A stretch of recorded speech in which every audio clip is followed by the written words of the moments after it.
Hello and welcome. आज के अपने इस सत्र में हम जो हमारी क्रक्स मैगजीन है, क्रक्स एमसीएवी के सत्र में हम लोग पर्यावरण पारिस्थितिकी के मुद्दे पर बात करेंगे। हम लोग अप्रैल मैगजीन के पर्यावरण पारिस्थितिकी खंड जो है उस पर बात करेंगे। इस अगर आप पर्यावरण पारिस्थितिकी खंड को देखोगे तो अप्रैल में दो आलेख खंड हैं। दो आलेख खंड में दो आलेख दिए गए हैं और जो न्यूज इन शॉर्ट वाला सेगमेंट है उसमें कुल 24 न्यूज हैं। तो हम लोग अपनी इस परिचर्चा में इन्हीं न्यूज को देखने का प्रयास करेंगे।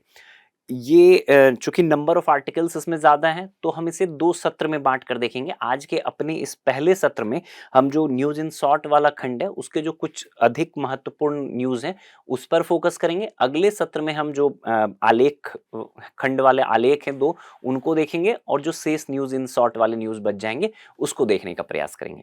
तो चलिए शुरू करते हैं हम लोग अपनी परिचर्चा। पहला न्यूज़ जो है, वो पहला न्यूज़ जो है वो आप देख पा रहे होंगे अगस्तमलाई भौगोलिक क्षेत्र से संबंधित है। इस न्यूज़ आर्टिकल को जब आप पढ़ रहे होगे तो इसके संदर्भ के बारे में बताया गया है कि सर्वोच्च न्यायालय ने जो केंद्रीय सशक्त समिति है, जो सेंट्रल एम्पावर कमिटी है, उसको निर्देश दिया है कि पूरे अगस्तमलाई क्षेत्र का सर्वेक्षण किया जाए, जिससे कि गैर वन गतिविधियों और अतिक्रमणों का पहचान किया जा सके। आप इसके संदर्भ को देख रहे होगे तो सर्वोच्च न्यायालय ने क्या कहा है, किसको निर्देश दिया है, जो सेंट्रल एम्पावर्ड कमिटी है उसको कहा है कि आप पूरे अगस्तमलाई क्षेत्र का सर्वेक्षण करिए, जिससे कि गैर वन गतिविधियों और अतिक्रमणों की पहचान की जा सके। इसके कारण ये न्यूज़ आर्टिकल चर्चा में आ गया। अब हम इसको इसके संदर्भ में हम समझेंगे और कि क्या-क्या इसमें ज़रूरी बातें हैं। इससे पहले कि हम इस न्यूज़ आर्टिकल पर बढ़ें, हम पर्यावरण पारिस्थितिकी या एनवायरनमेंट इकोलॉजी वाला जो खंड है, वहाँ अगर आप प्रश्न पूछे जाने की प्रकृति को देखो, प्रश्न जिस प्रकार के प्रश्न पूछे जाते हैं, उसके बारे में अगर आप समझो, तो आप देखोगे वो एक फ़ेवरेट इलाका रहता है, वो national park, tiger reserve, biosphere reserve, इन पे जो वाइल्ड लाइफ़ सेंचुरी है, इनसे जुड़े हुए सवाल पूछते हैं। अब अगर आप सिर्फ नेशनल पार्क की गणना करो या टाइगर रिजर्व की गणना करो, उसमें अगर आप वाइल्ड लाइफ सेंचुरी वगैरह मिला दो, तो इतने ज़्यादा हो जाते हैं कि आप एक तरफ से रटने बैठोगे तो कभी याद होगा नहीं। ठीक है, कुछ याद रहेगा, कुछ भूल जाओगे। तो इसका जो सबसे अच्छा तरीका है कि जब हम करंट अफेयर्स के न्यूज़ पढ़ रहे होते हैं, उसमें जिस भी टाइगर रिजर्व या नेशनल पार्क या बायोस्फीयर रिजर्व ऐसे या वाइल्ड लाइफ सेंचुरी की चर्चा आई, उसके संदर्भ में थोड़ा डिटेल में समझ लो, ताकि वहीं के वहीं वो आपको ध्यान में रहे। ठीक है, एक संदर्भ के साथ आप याद करने का, कैरी करने का प्रयास करोगे, तो वो एग्जाम हॉल तक कैरी हो जाएगा। अदरवाइज आप रैंडम रटने का प्रयास करोगे तो कभी याद नहीं होगा। पहली बात। दूसरी बात, इन खंडों से, अगर वाइल्ड लाइफ सेंचुरी से, नेशनल पार्क से जो सवाल पूछे जाते हैं, आमतौर पे जो सवाल पूछे जाने की प्रकृति रही है, वो अगर आप गौर से देखोगे तो वो पिछले 1 साल में, एग्जाम से 1 साल पहले के समय में अगर चर्चा में रहा है, जो वहाँ से प्रश्न पूछे जाने की प्रकृति ज़्यादा रहती है। मतलब कि जो नेशनल पार्क या जो टाइगर रिज़र्व रिसेंटली न्यूज़ में रहा है, चर्चा में रहा है, वहाँ से सवाल पूछे जाने की संभावना अधिक रहती है। ठीक है? तो इसलिए हम क्या प्रयास कर सकते हैं कि अधिक से अधिक प्रोबेबल खंडों पे हम ज़्यादा नियंत्रण रखें। तो ये चूँकि अब जैसे अगस्तमलाई टाइगर रिज़र्व आ गया है, या इसी न्यूज़ आर्टिकल में, इसी मैगज़ीन में, आप अप्रैल महीने की मैगज़ीन में आप देखोगे, आगे सिमलीपाल टाइगर रिज़र्व के बारे में आ जाएगा। तो ऐसे जो भी चीज़ें आपको करंट में मतलब 1 साल के दरमियान जो भी चीज़ें आपको नज़र में आ रही हैं, जो भी चर्चा में आ रहा है, उसके बारे में थोड़ा डिटेल कर लो। ताकि इसके 2 फ़ायदे हैं, एक तो सवाल पूछे जाने की प्रोबेबिलिटी बहुत ज़्यादा है, दूसरा आपने एटलीस्ट मिनिमाइज़ कर दिया कि इतने पे तो आपके नियंत्रण है, तो अगर सवाल में थोड़ा बहुत एलिमिनेशन प्रोसेस वगैरह से भी आप चीज़ें मैनेज कर सकते हो। ठीक है? तो थोड़ा अपनी मेहनत को जो है स्मार्ट लेवर की तरफ टिल्ट करना है। ठीक? अब आते हैं वापस अगस्तमलाई भौगोलिक क्षेत्र से संबंधित जो ये न्यूज़ है। संदर्भ हमने देख लिया कि सुप्रीम कोर्ट ने कहा है, जो केंद्रीय सशक्त समिति है उसको निर्देश दिया है कि भैया इसमें पूरे अगस्तमलाई क्षेत्र का सर्वेक्षण करो, जिससे पता चल सके कि यहाँ पे कौन सी गैर वन गतिविधियां हैं और कौन सा अतिक्रमण हुआ है। ठीक। अब देखो इसके परिचय और केंद्रीय, इसमें अगर आप न्यूज़ आर्टिकल में आगे बढ़ोगे तो इसमें 2-3 चीज़ें बताई हुई है। एक तो थोड़ा बहुत अगस्तमलाई टाइगर रिज़र्व के बारे में बताया है, तो अगस्तमलाई भौगोलिक क्षेत्र के बारे में बताया है, तो हम सबसे पहले उसको समझेंगे। फिर यहीं आप देखोगे केंद्रीय अधिकार प्राप्त समिति के बारे में भी कुछ बात बताया गया है। ठीक? तो अगर हम इस न्यूज़ आर्टिकल के इम्पोर्टेंस की बात करें, तो प्रारंभिक परीक्षा के दृष्टिकोण से ये बहुत महत्वपूर्ण हो जाता है। हमेशा एनवायरनमेंट के जो करंट के आर्टिकल्स हैं, वो जो आपके प्रारंभिक परीक्षा प्रीलिम्स हैं, उसके लिए कहीं ज़्यादा महत्वपूर्ण हो जाते हैं। इसलिए उस संदर्भ, उस अप्रोच के साथ आपको आर्टिकल को थोड़ा डिटेल में, उसके जो छोटे-छोटे तथ्य हैं, उसको भी थोड़े डिटेल में देखना होता है। अगस्तमलाई बायोस्फीयर रिजर्व के बारे में अगर आप देखो, तो सबसे पहले अगर हम अगस्तमलाई, अगले पेज पे देखो, जो अगस्तमलाई बायोस्फीयर रिजर्व है, इसके बारे में, ये दक्षिण भारत के पश्चिमी घाट का सबसे दक्षिणी हिस्से में स्थित है। ठीक है, मूलतः केरला और तमिलनाडु के भीतर, तमिलनाडु में फैला हुआ है इसका क्षेत्र।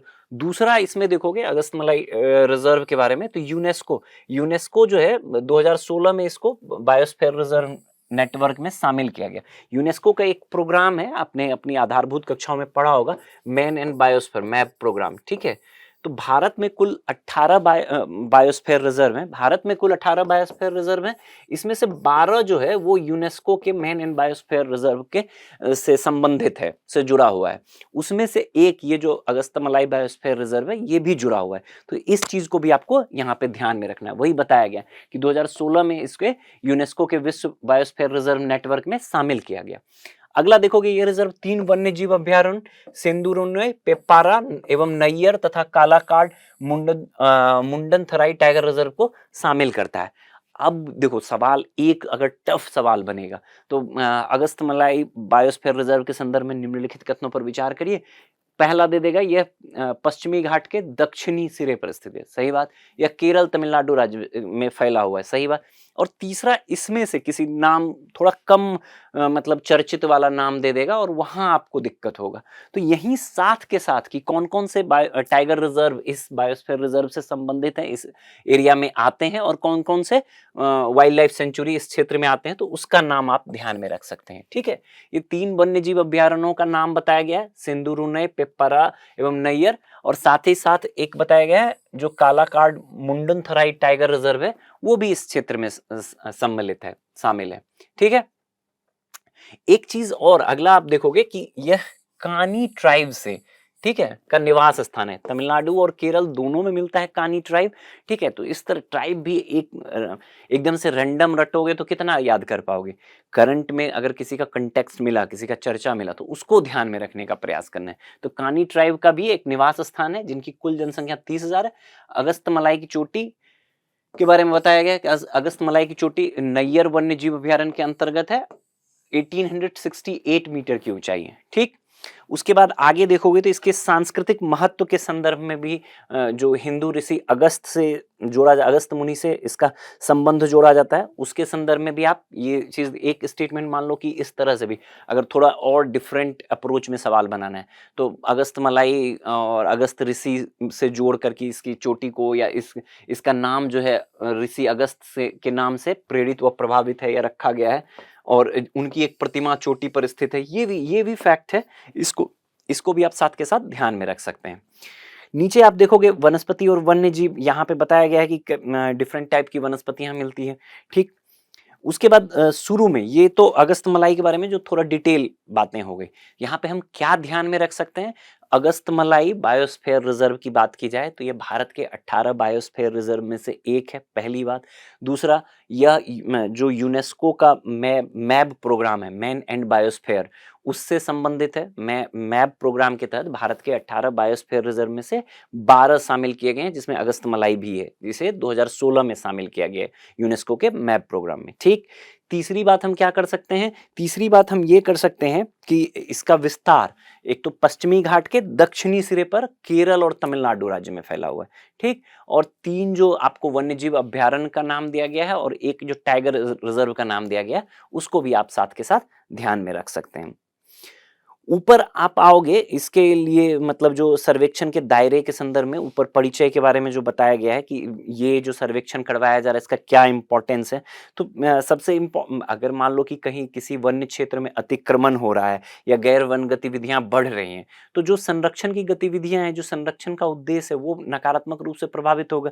तो वही चीज, पहला जो पॉइंट बताया गया है कि इस निर्णय का उद्देश्य प्राकृतिक वन क्षेत्रों की पुनर्स्थापना प्रारंभ करना और बाघों के आवास एवं वन्य वन्य जीव अभ्यारण्य की सुरक्षा करना। कोई भी इस तरह का एक्टिविटी, कोई भी इस तरह का अगर स्टेप या सुझाव दिया जाएगा मान लो सर्वोच्च न्यायालय द्वारा या किसी भी अन्य मतलब जो नियामक संस्था होगी या किसी भी सरकार के द्वारा ऐसा कोई भी निर्णय लिया गया सरकार के द्वारा भी, तो उन सब का पर्पस क्या होगा कि गैर वन गतिविधियों को सीमित करना या समाप्त करना और संरक्षण की का जो मूल उद्देश्य है ऐसे क्षेत्रों को संरक्षित करने का, जो संरक्षण गतिविधियां हैं उसको बढ़ावा मिलेगा।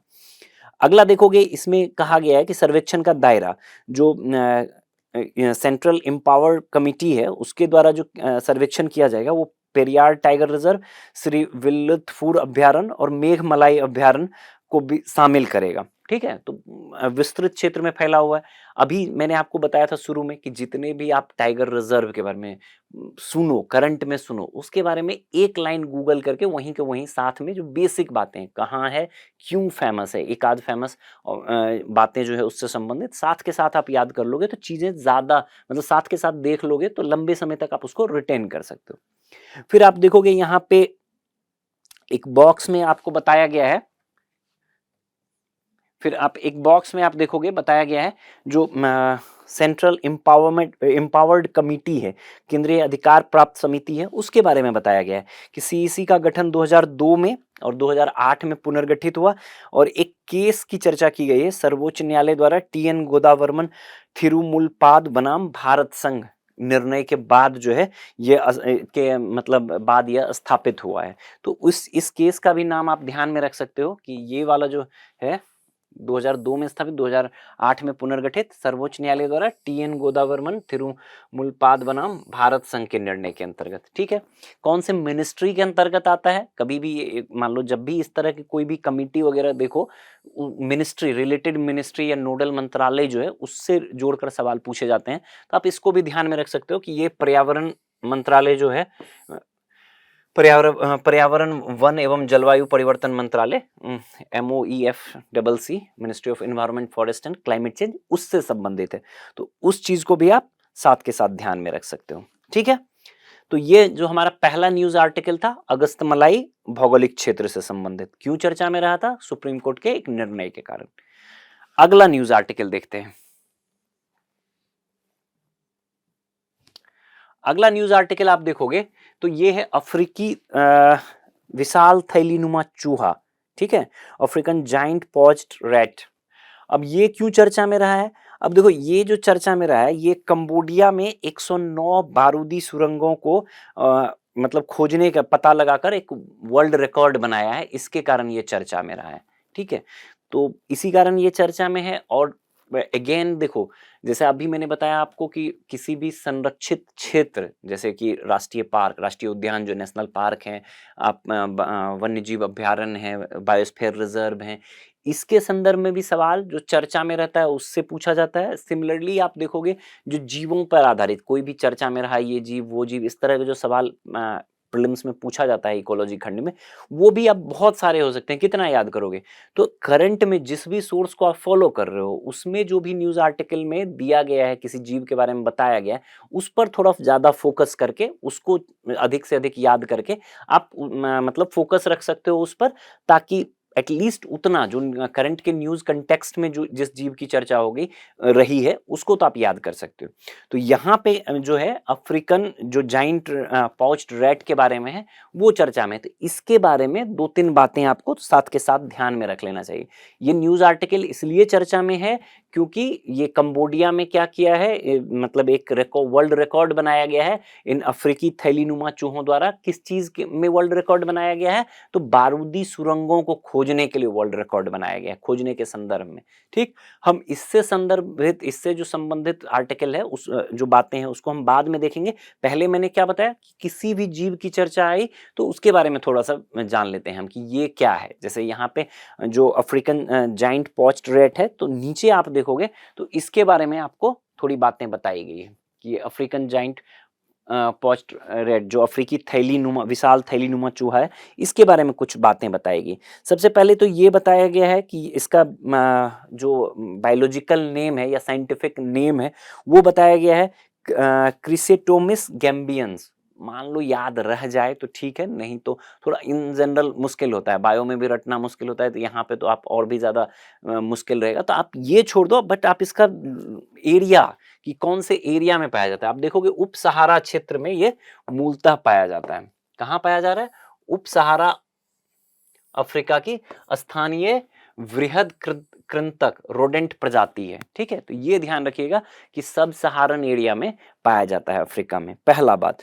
दूसरा, इसके मतलब शारीरिक संरचना के बारे में बताया गया है। तो देखो कंपैरिजन वाले सवाल में शारीरिक संरचना, जहां दो क्लोजली रिलेटेड स्पेसीज के बारे में कंपैरिजन करके आपसे सवाल पूछेगा, तो वो चीजें आपसे थोड़ा मुश्किल हो सकती है, तो इसको आप छोड़ सकते हो। ये वाला जो शारीरिक संरचना वाला है, सपोज करो ना भी ध्यान में रहे तो आपका यहाँ पे काम चल जाएगा।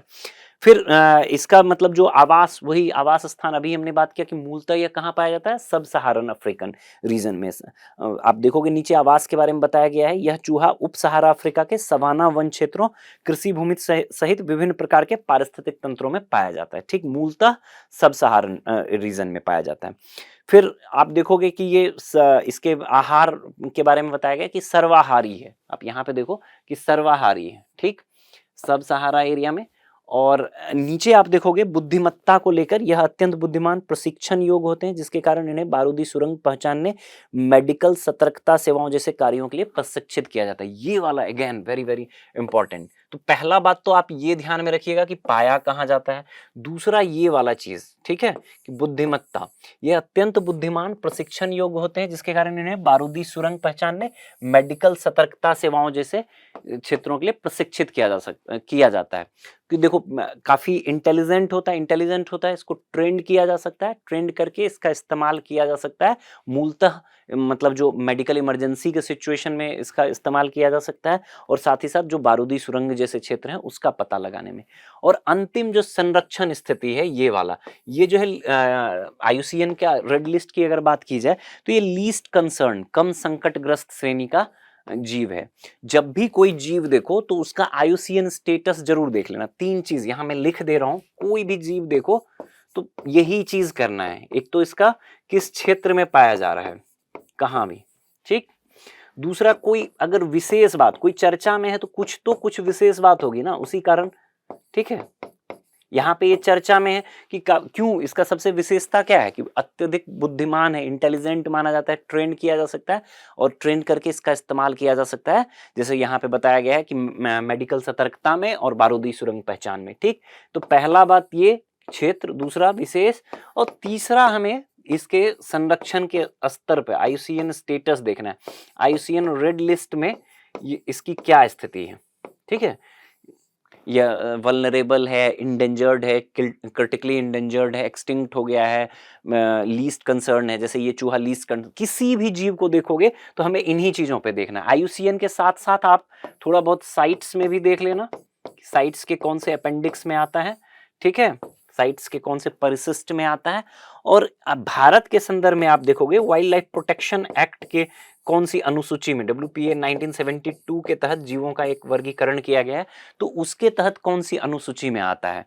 जब भी आप किसी भी जीव को देखो, यही इतना ही 5 बात जो है आपको ध्यान में रखना है। 3 तो संरक्षण का ही स्तर है, IUCN रेड लिस्ट में सबसे पहले आपको देखना है कि इसका क्या स्थिति है, साइट्स में क्या स्थिति है, और वाइल्ड लाइफ प्रोटेक्शन एक्ट के तहत भारत से संबंधित है तो वहां पे क्या स्थिति है, ठीक बात। फिर आपको लोकेलिटी देखना है, किस क्षेत्र में पाया जाता है, और कुछ यूनिक फीचर है, विशेष बात है, तो उसको देखना है। इतना ही आपको देखना है। और आप देखोगे, आप PYQ उठा के देखो, इन्हीं दायरे के आधार पे, इन्हीं दायरों के अंतर्गत जो है, जो भी जीव के बारे में सवाल पूछा गया है, मोर देन 90% चांसेस है कि इसी संदर्भ में आप उसको याद रखोगे।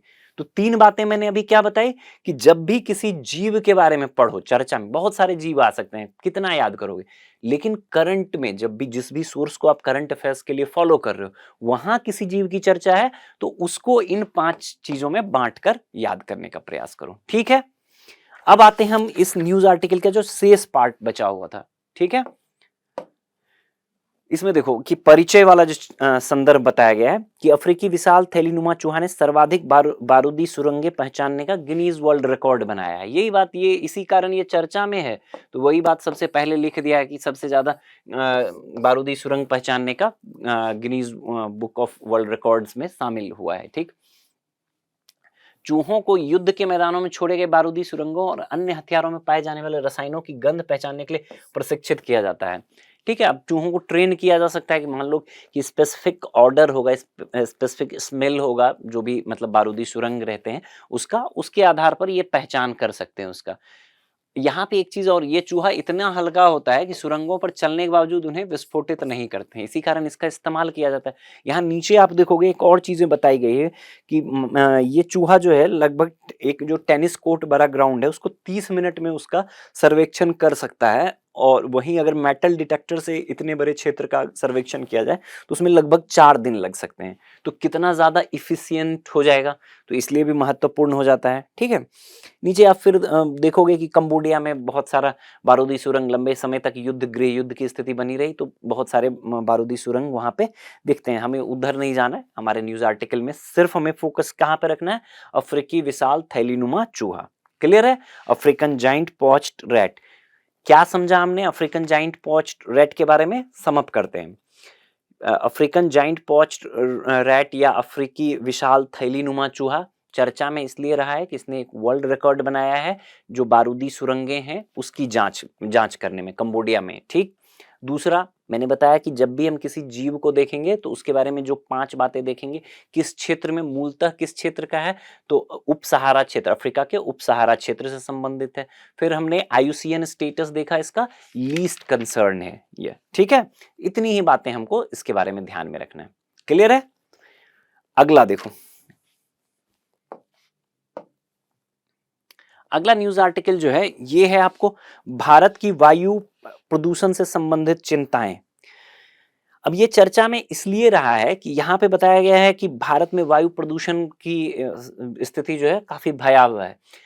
जब से मतलब आप अगर पिछले 5 साल, पिछले 10 साल से अगर आप न्यूज़ आर्टिकल्स वगैरह को फॉलो कर रहे होगे, तो आप देखोगे ये निरंतर है, ये निरंतर बना हुआ है। भारत के अधिकांश शहरों की जो वायु गुणवत्ता की स्थिति है, वो बहुत ही बेकार है। वायु प्रदूषण या वायु गुणवत्ता का स्तर भारत में बहुत ही बेकार है। उसी के संदर्भ में ये न्यूज़ आर्टिकल अगेन चर्चा में।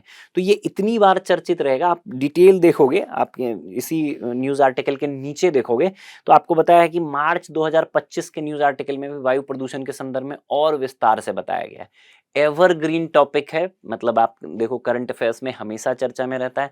प्रारंभिक परीक्षा, मुख्य परीक्षा, हर जगह के लिए इसके विविध आयामों से, अलग अलग डायमेंशन से आपसे सवाल पूछे जा सकते हैं। ठीक है, आप एकदम डिटेल में करके रखो। वायु प्रदूषण हमेशा के लिए एवरग्रीन टॉपिक है, हमेशा इंपॉर्टेंट रहेगा, कभी भी आपसे इससे सवाल पूछा जा सकता है। और करंट कंटेक्स्ट, अगर करंट में कोई चीज चर्चा में आ गया तो उसके संदर्भ में और ज्यादा डिटेल में आपसे सवाल पूछा जा सकता है। अब ये चर्चा में, जैसा मैंने बताया कि सबसे पहले हम करंट कंटेक्स्ट देखते हैं। करंट कंटेक्स्ट क्या है इसका? भारत में वायु प्रदूषण संकट एक सतत मुद्दा है जो गंभीर स्वास्थ्य समस्याओं का कारण बनता है। देश के अनेक शहर नियमित रूप से वैश्विक प्रदूषण रैंकिंग में शीर्ष स्थान पर आते हैं। यही बातें हैं। इसी संदर्भ में एक न्यूज आर्टिकल विश्व वायु गुणवत्ता रिपोर्ट 2024 जो है उसके संदर्भ में बात की गई है, उसके संदर्भ में बात की गई है। ठीक है, इसमें देखो कहा गया है कि विश्व के 20 सबसे अधिक प्रदूषित शहरों में 13 जो है भारत में। विश्व के 20 सबसे प्रदूषित शहरों में पहला ही ये देखो, 20 सबसे अधिक प्रदूषित शहरों में 13 भारत में स्थित हैं, जिनमें असम मेघालय की सीमा पर स्थित बर्नीहाट सबसे अधिक प्रदूषित शहर है। अब देखो ये इंपॉर्टेंट हो गया, आपसे as it is one liner में पूछा जा सकता है। विशेष करके अगर आप स्टेट पीसीएस वगैरह दे रहे हो तो आपसे पूछा जा सकता है कि भारत का सबसे प्रदूषित शहर, विश्व वायु गुणवत्ता रिपोर्ट 2024 के अनुसार भारत का सबसे प्रदूषित शहर। ऑप्शंस में रहेगा दिल्ली, गुरुग्राम, गाजियाबाद, कलकत्ता, और 5वां ऑप्शन या 3, जहां 4 ऑप्शन रहते हैं वहां 3, और चौथा ऑप्शन आपको बर्नीहाट। तो एकदम से आपको लगेगा यार दिल्ली होगा, गुरुग्राम होगा, गाजियाबाद होगा, इस तरह के शहर जो अधिक आमतौर पे बड़े डेवलप्ड शहर हैं वो ज़्यादा प्रदूषित रहते हैं, आमतौर पे न्यूज़ में भी रहता है। लेकिन ये देखो, ये थोड़ा आपके लिए सरप्राइज एलिमेंट हो सकता है। बर्नीहाट जो है ये ध्यान में रखिएगा, असम मेघालय सीमा पर स्थित है, असम में है, तो इसको थोड़ा सा ध्यान में रखिएगा, ये एज इट इज आपसे पूछा जा सकता है। सबसे ज्यादा प्रदूषित भारत का शहर बर्मिहाट है, ठीक है। भारत, अगला आप देखोगे लाइन, भारत विश्व का 5वां सबसे अधिक प्रदूषित देश है, जिसका औसत वायु गुणवत्ता जो एवरेज एयर क्वालिटी इंडेक्स है वो 50.6 माइक्रोग्राम पर क्यूबिक मीटर है, ठीक है।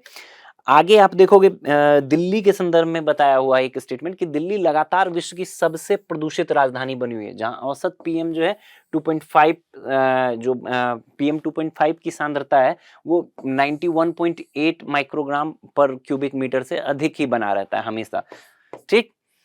नीचे आप देखोगे एक आपको centre for research on energy and clean air का रिपोर्ट है वायु प्रदूषण पर, CREA का रिपोर्ट, ये वाला देखोगे, इसकी भी कुछ फाइंडिंग्स है, उसके संदर्भ में भी आपसे सवाल पूछा जा सकता है। सबसे पहले तो ये आप ध्यान में रखिएगा कि CREA का जो रिपोर्ट, CREA जो है एक गैर लाभकारी संगठन है। पहली बात जो आपको ध्यान में रखना है वो यही। दूसरा आप देखोगे ये दिल्ली के PM लेवल के बारे में बताया गया है, पार्टिकुलेट मैटर के लेवल के बारे में बताया गया है। तो ठीक है, इसमें बहुत सारी बातें दी गई है। नीचे आप मतलब देखो, एक जो आपके ऑब्जेक्टिव के लिए इम्पोर्टेंट हो सकता है वो उच्च PM स्तर वाले अन्य शहर, इसमें दिल्ली के उपरांत बर्निहाट और पटना बिहार का। अगेन देखो, बर्निहाट भी आप देखो बहुत ज्यादा इंडस्ट्रियली डेवलप्ड जगह नहीं है, और पटना भी औद्योगिक रूप से बहुत ज्यादा विकसित शहर नहीं है, वहां वायु प्रदूषण ज्यादा है और अधिक चिंता का विषय बन रहा है हमारे लिए, ठीक। फिर देखोगे नीचे जो है जो NCAP के लक्ष्य बताए गए हैं, नेशनल क्लीन एयर प्रोग्राम का लक्ष्य बताया गया है कि 2025-26 तक PM 10 के स्तर को 2017 के आधार वर्ष की तुलना में 40% तक घटाना है, ठीक है। आप यहां देखो,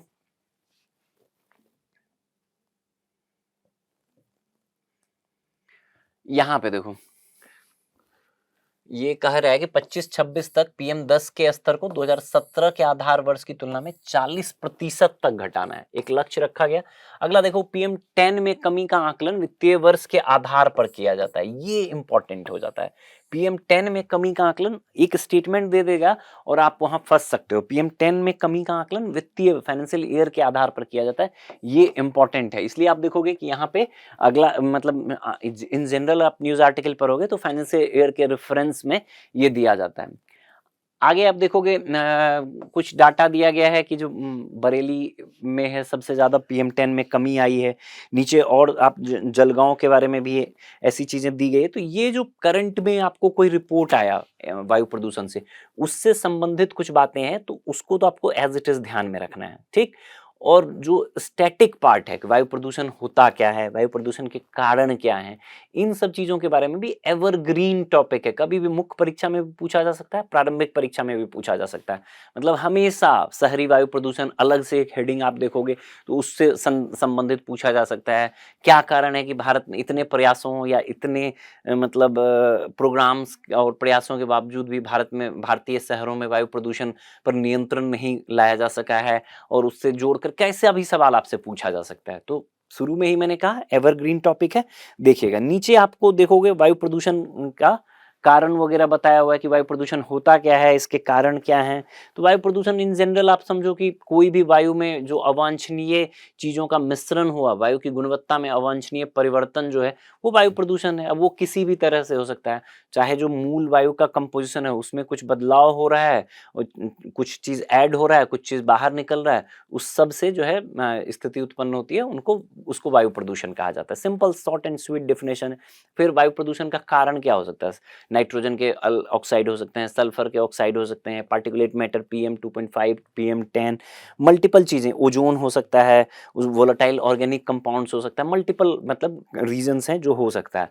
इसके सोर्सेस के बारे में भी अगर बात करो तो इसके सोर्सेस नेचुरल हो सकते हैं, प्राकृतिक हो सकते हैं और मानव जनित भी हो सकते हैं। प्राकृतिक जैसे ज्वालामुखी विस्फोट वगैरह, वो हमारे लिए उतनी बड़ी चुनौती नहीं है, लेकिन जो वायु प्रदूषण हम जो पढ़ रहे हैं हमारे लिए, तो जो एंथ्रोपोजेनिक काउज है यानी कि मानव जनित जो कारण है वो ज्यादा महत्वपूर्ण हो जाता है, वो हमारे लिए ज्यादा चुनौतीपूर्ण है, इसलिए उस पर ज्यादा फोकस करना है। फिर इसके प्रभावों के बारे में बताया गया, स्वास्थ्य संबंधी, पर्यावरणीय, स्वास्थ्य देखभाल लागत, तो वही चीज़ जो आप मल्टीपल कई बार पढ़ चुके हैं, उसी के संदर्भ में ये बातें दी गई है।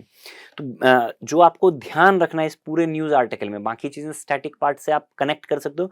जो एक सबसे इम्पोर्टेंट चीज़ है जिसको आपको ध्यान में रखना है, वह यहाँ पे वो कि जो बर्नी हाट, जो असम मेघालय वाला बर्नी हाट शहर जो सबसे पहले हमने देखा था, वो भारत का सबसे प्रदूषित शहर है। ठीक है, वायु प्रदूषण के दृष्टिकोण से सबसे प्रदूषित शहर बर्नी हाट, इसका नाम ध्यान में रखिएगा। और विश्व वायु गुणवत्ता रिपोर्ट है, उसके अनुसार जो विश्व के 20 सबसे अधिक प्रदूषित शहर हैं, उसमें से 13 भारत में है। इसलिए ये न्यूज़ आर्टिकल चर्चा में रहा है। ठीक है, बढ़ते हैं अगले न्यूज़ आर्टिकल पे।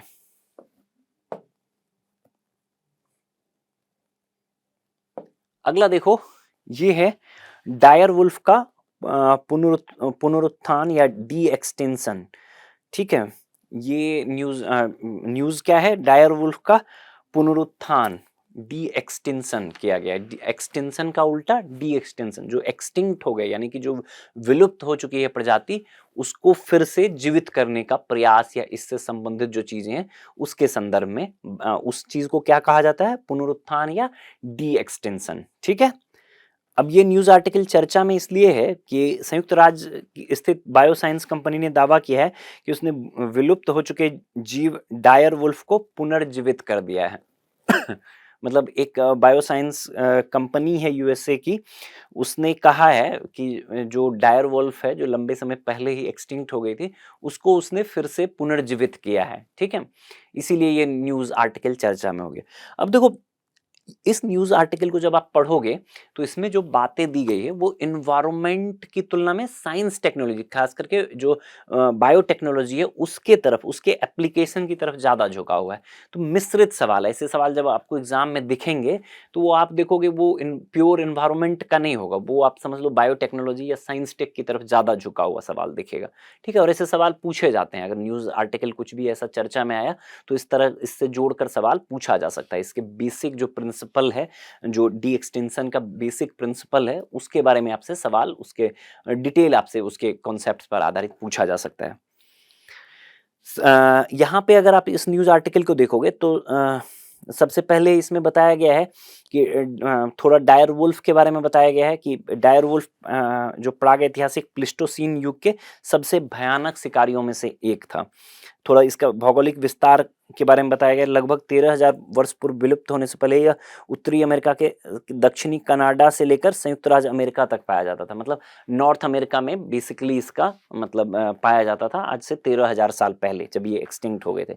इसके साइज वगैरह के बारे में बताया गया है कि लंबा होता था काफ़ी, जो वर्तमान मतलब आप जो इसमें डिस्क्रिप्शन दिया गया है कि 6 फुट लंबा, 3.5 फीट ऊंचा, तो काफ़ी एक भीमकाय साइज का समझ सकते हो, बड़ा टाइप का भेड़िया मतलब होता होगा, जो बड़े शिकारी के रूप में इसकी पहचान होती है। इसमें से कुछ भी आपको मतलब बहुत ज़्यादा आपसे नहीं पूछे जाने की संभावना नहीं है। जो संभावित प्रश्न पूछा जाएगा तो हाल ही में डायर वुल्फ के डी एक्सटेंशन के संदर्भ में निम्नलिखित कथनों पर विचार करिए। तो एक स्टेटमेंट बहुत से बहुत डायर वुल्फ के इंट्रोडक्शन के, डायर वुल्फ 13,000 साल पहले, आपको बस इतना ध्यान में रखना है कि बहुत साल 13,000 साल पहले लगभग ये उत्तरी अमेरिका में मिलता था, कनाडा और यूएसए, आज का जो कनाडा यूएसए का क्षेत्र है, तो काफ़ी पहले मिलता था, एक्सटिंक्ट हो गया। इधर एक कंपनी ने दावा किया इतना। अब जो इसके एप्लीकेशन है, जो डी एक्सटेंशन के बारे में बताया गया है, वो ज़्यादा इंपॉर्टेंट है कि डी एक्सटेंशन होता क्या है। आप देखो यहाँ पे डी एक्सटेंशन होता क्या है, ये ज़्यादा इंपॉर्टेंट है। आप डी एक्सटेंशन जीव विज्ञान, जो डी एक्सटेंशन बायोलॉजी है, वो विलुप्त प्रजातियों को वापस लाने या अनुवांशिक इंजीनियरिंग के माध्यम से उनसे मिलते जुलते जीवों को निर्मित करने की वैज्ञानिक प्रक्रिया को संदर्भित करता है। ठीक है, अनुवांशिक मतलब जो जीव विलुप्त हो गया है, या तो उसी एज इट इज उस जीव को फिर से पुनर्जीवित किया जाए, या उसके आसपास उससे मिलते, जेनेटिकली उससे मिलते जुलते जीव को जो है पुनर्जीवित किया जाए। इस प्रक्रिया को, इस पूरे साइंस को क्या कहा जाता है, डी एक्सटेंशन। ठीक है, जो पुनरुत्पादन या पुनरुत्थान कह सकते हो आप हिंदी में, ज्यादा बढ़िया है आप डी एक्सटेंशन टर्म याद रखिएगा। दूसरा आप बताया गया है इसमें कि पुनरुत्थान संभव है क्योंकि जैव अभियांत्रिकी तकनीकें डीएनए और जीनोम या किसी जीव में मौजूद आनुवांशिक पदार्थ को नियंत्रित कर सकती है। सही बात है, एकदम जो बेसिक बायोटेक्नोलॉजी का प्रिंसिपल है उसी चीज को बताया गया है कि ये डी एक्सटेंशन इसलिए संभव है क्योंकि हम जो है जेनेटिक इंजीनियरिंग के माध्यम से डीएनए और जीनोम में किसी भी जीव में जो आनुवांशिक पदार्थ हैं उसको हम कंट्रोल कर सकते हैं। जो आप समझ लो कि डीएनए एडिटिंग जो संभव है, डीएनए एडिटिंग के कारण हम मनवांछित जो वांछित कंपोजिशन है डीएनए का वो हम बना सकते हैं। इसी कारण मतलब पूरा का पूरा जो बेसिक्स है मतलब समझ लो बायोटेक्नोलॉजी का उसी से संबंधित है। आगे आप देखोगे नीचे आपको कुछ और मतलब ये चीज़ें बताई गई है कि जो डी एक्सटेंशन के लिए कौन-कौन सी विधियाँ प्रयोग हो सकती है। आप देखोगे बैक ब्रीडिंग के बारे में बताया गया है कि बैक ब्रीडिंग हो सकता है या चयनात्मक प्रजनन के सिद्धांतों को उपयोग करता है। ये विधि तब अच्छी तरह से कार्य करती है जब विलुप्त प्रजातियाँ अभी भी जीवित प्रजातियों से निकटता से संबंधित हो। मतलब जो एक्सटिंक्ट हो गया है उससे मिलता-जुलता कुछ प्रजाति मिल रहा है अभी भी, तो ये चीज़ हो सकता है। फिर इसके भी अपनी सीमाएँ बताई गई हैं कि अंतः प्रजनन मतलब कई बार क्या होता है कि एक नया ही जो स्पेसीज़ हम चाह रहे हैं वो नहीं एक दूसरा स्पेसीज़ मिल गया और कई अंतः प्रजनन और आनुवांशिक परिवर्तन जो म्यूटेशन की समस्या है वो भी इसमें आ सकती है। फिर क्लोनिंग के बारे में बताया गया है जो सोमेटिक सेल न्यूक्लियर ट्रांसफर आपने बेसिक बायोलॉजी में सुन रखा होगा। डॉली नामक भेड़ 1996 में डॉली नामक भेड़ जो पहला क्लोन्ड मतलब जीव बताया जाता है उसके बारे में यहाँ देखो ये बताया गया 1996 में डॉली नामक भेड़ का जन्म हुआ सोमेटिक सेल ट्रांसफर से, इससे संबंधित है। तो आपको ज्यादा डिटेल में नहीं जाना है, आप बस नाम और उसके बारे में बेसिक जैसे बैक ब्रीडिंग है, क्लोनिंग है और नीचे आपको तीसरा genome editing and synthetic genomics के बारे में बताया गया। तो ये जो 3-4 मतलब 3 विधियां हैं जो डी एक्सटेंशन के लिए, उससे संबंधित आपसे सवाल पूछा जा सकता है। ठीक है, एक चर्चा में क्यों रहा कि डायर वुल्फ के एक अमेरिकी बायोसाइंस कंपनी है जिसने दावा किया है कि उसने विलुप्त हो चुके डायर वुल्फ को फिर से मतलब पुनर्जीवित किया है, पुनर्जीवित करने का दावा किया है। तो इस कारण जो पूरा का पूरा एक डी एक्सटेंशन की प्रक्रिया है, एक्सटिंक्ट हो चुके जीव को पुनर्जीवित करने की जो डी एक्सटेंशन की प्रक्रिया है वो चर्चा में आ गई।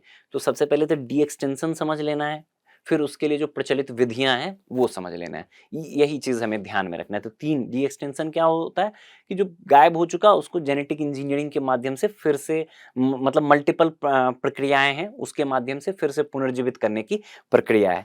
3 इसमें नाम दिया गया है, बैक ब्रीडिंग, क्लोनिंग और जीनोम एडिटिंग, सिंथेटिक जीनोमिक्स। ये तीनों नाम याद रखिएगा। और इसमें जो आखिरी वाला ये जीनोम एडिटिंग और सिंथेटिक जीनोमिक्स है, इसमें आप देखोगे क्रिस्पर कैस 9 के बारे में चर्चा में है। आपने साइंस टेक में कुछ साल पहले यूपीएससी ने पूछ भी रखा है, तो अगेन थोड़ा बहुत इसके बारे में भी आप देख लीजिएगा कि क्रिस्पर कैस 9 व्यवस्था जो इस क्रिस्पर कैस 9 के माध्यम से क्या होता है, आप एकदम एग्जैक्टली जहां से भी आपको जीनोम मतलब जो भी इसमें जिनको सटीक रूप से मतलब समझ लो काटने के लिए मतलब दो ही चीजें, पूरा का पूरा जो जेनेटिक इंजीनियरिंग है जो कट करना है और उसको लाइगेट करना है मतलब जोड़ना है, इसी पर आधारित है। तो उस क्षेत्र में ये जो क्रिस्पर कैस 9 है ये काफी महत्वपूर्ण भूमिका निभा रहा है। तो इस संदर्भ में भी ये इंपॉर्टेंट हो। ठीक है, नीचे आप देखोगे इसी के बारे में बताया गया है जो जीनोम एडिटिंग है इसी से संबंधित थोड़ी और बातें बताएगी। बस आपको नाम ध्यान में रख लेना है डायर वुल्फ्स का, डी एक्सटेंशन का और डी एक्सटेंशन से संबंधित जो 3 प्रक्रियाएं यहाँ पे चर्चित हैं, ये आपसे सवाल जब भी पूछा जाएगा तो इसी के आसपास पूछा जाएगा। ठीक है, बढ़ते हैं अगले न्यूज आर्टिकल पे। अगला है ग्रीन क्रेडिट कार्यक्रम।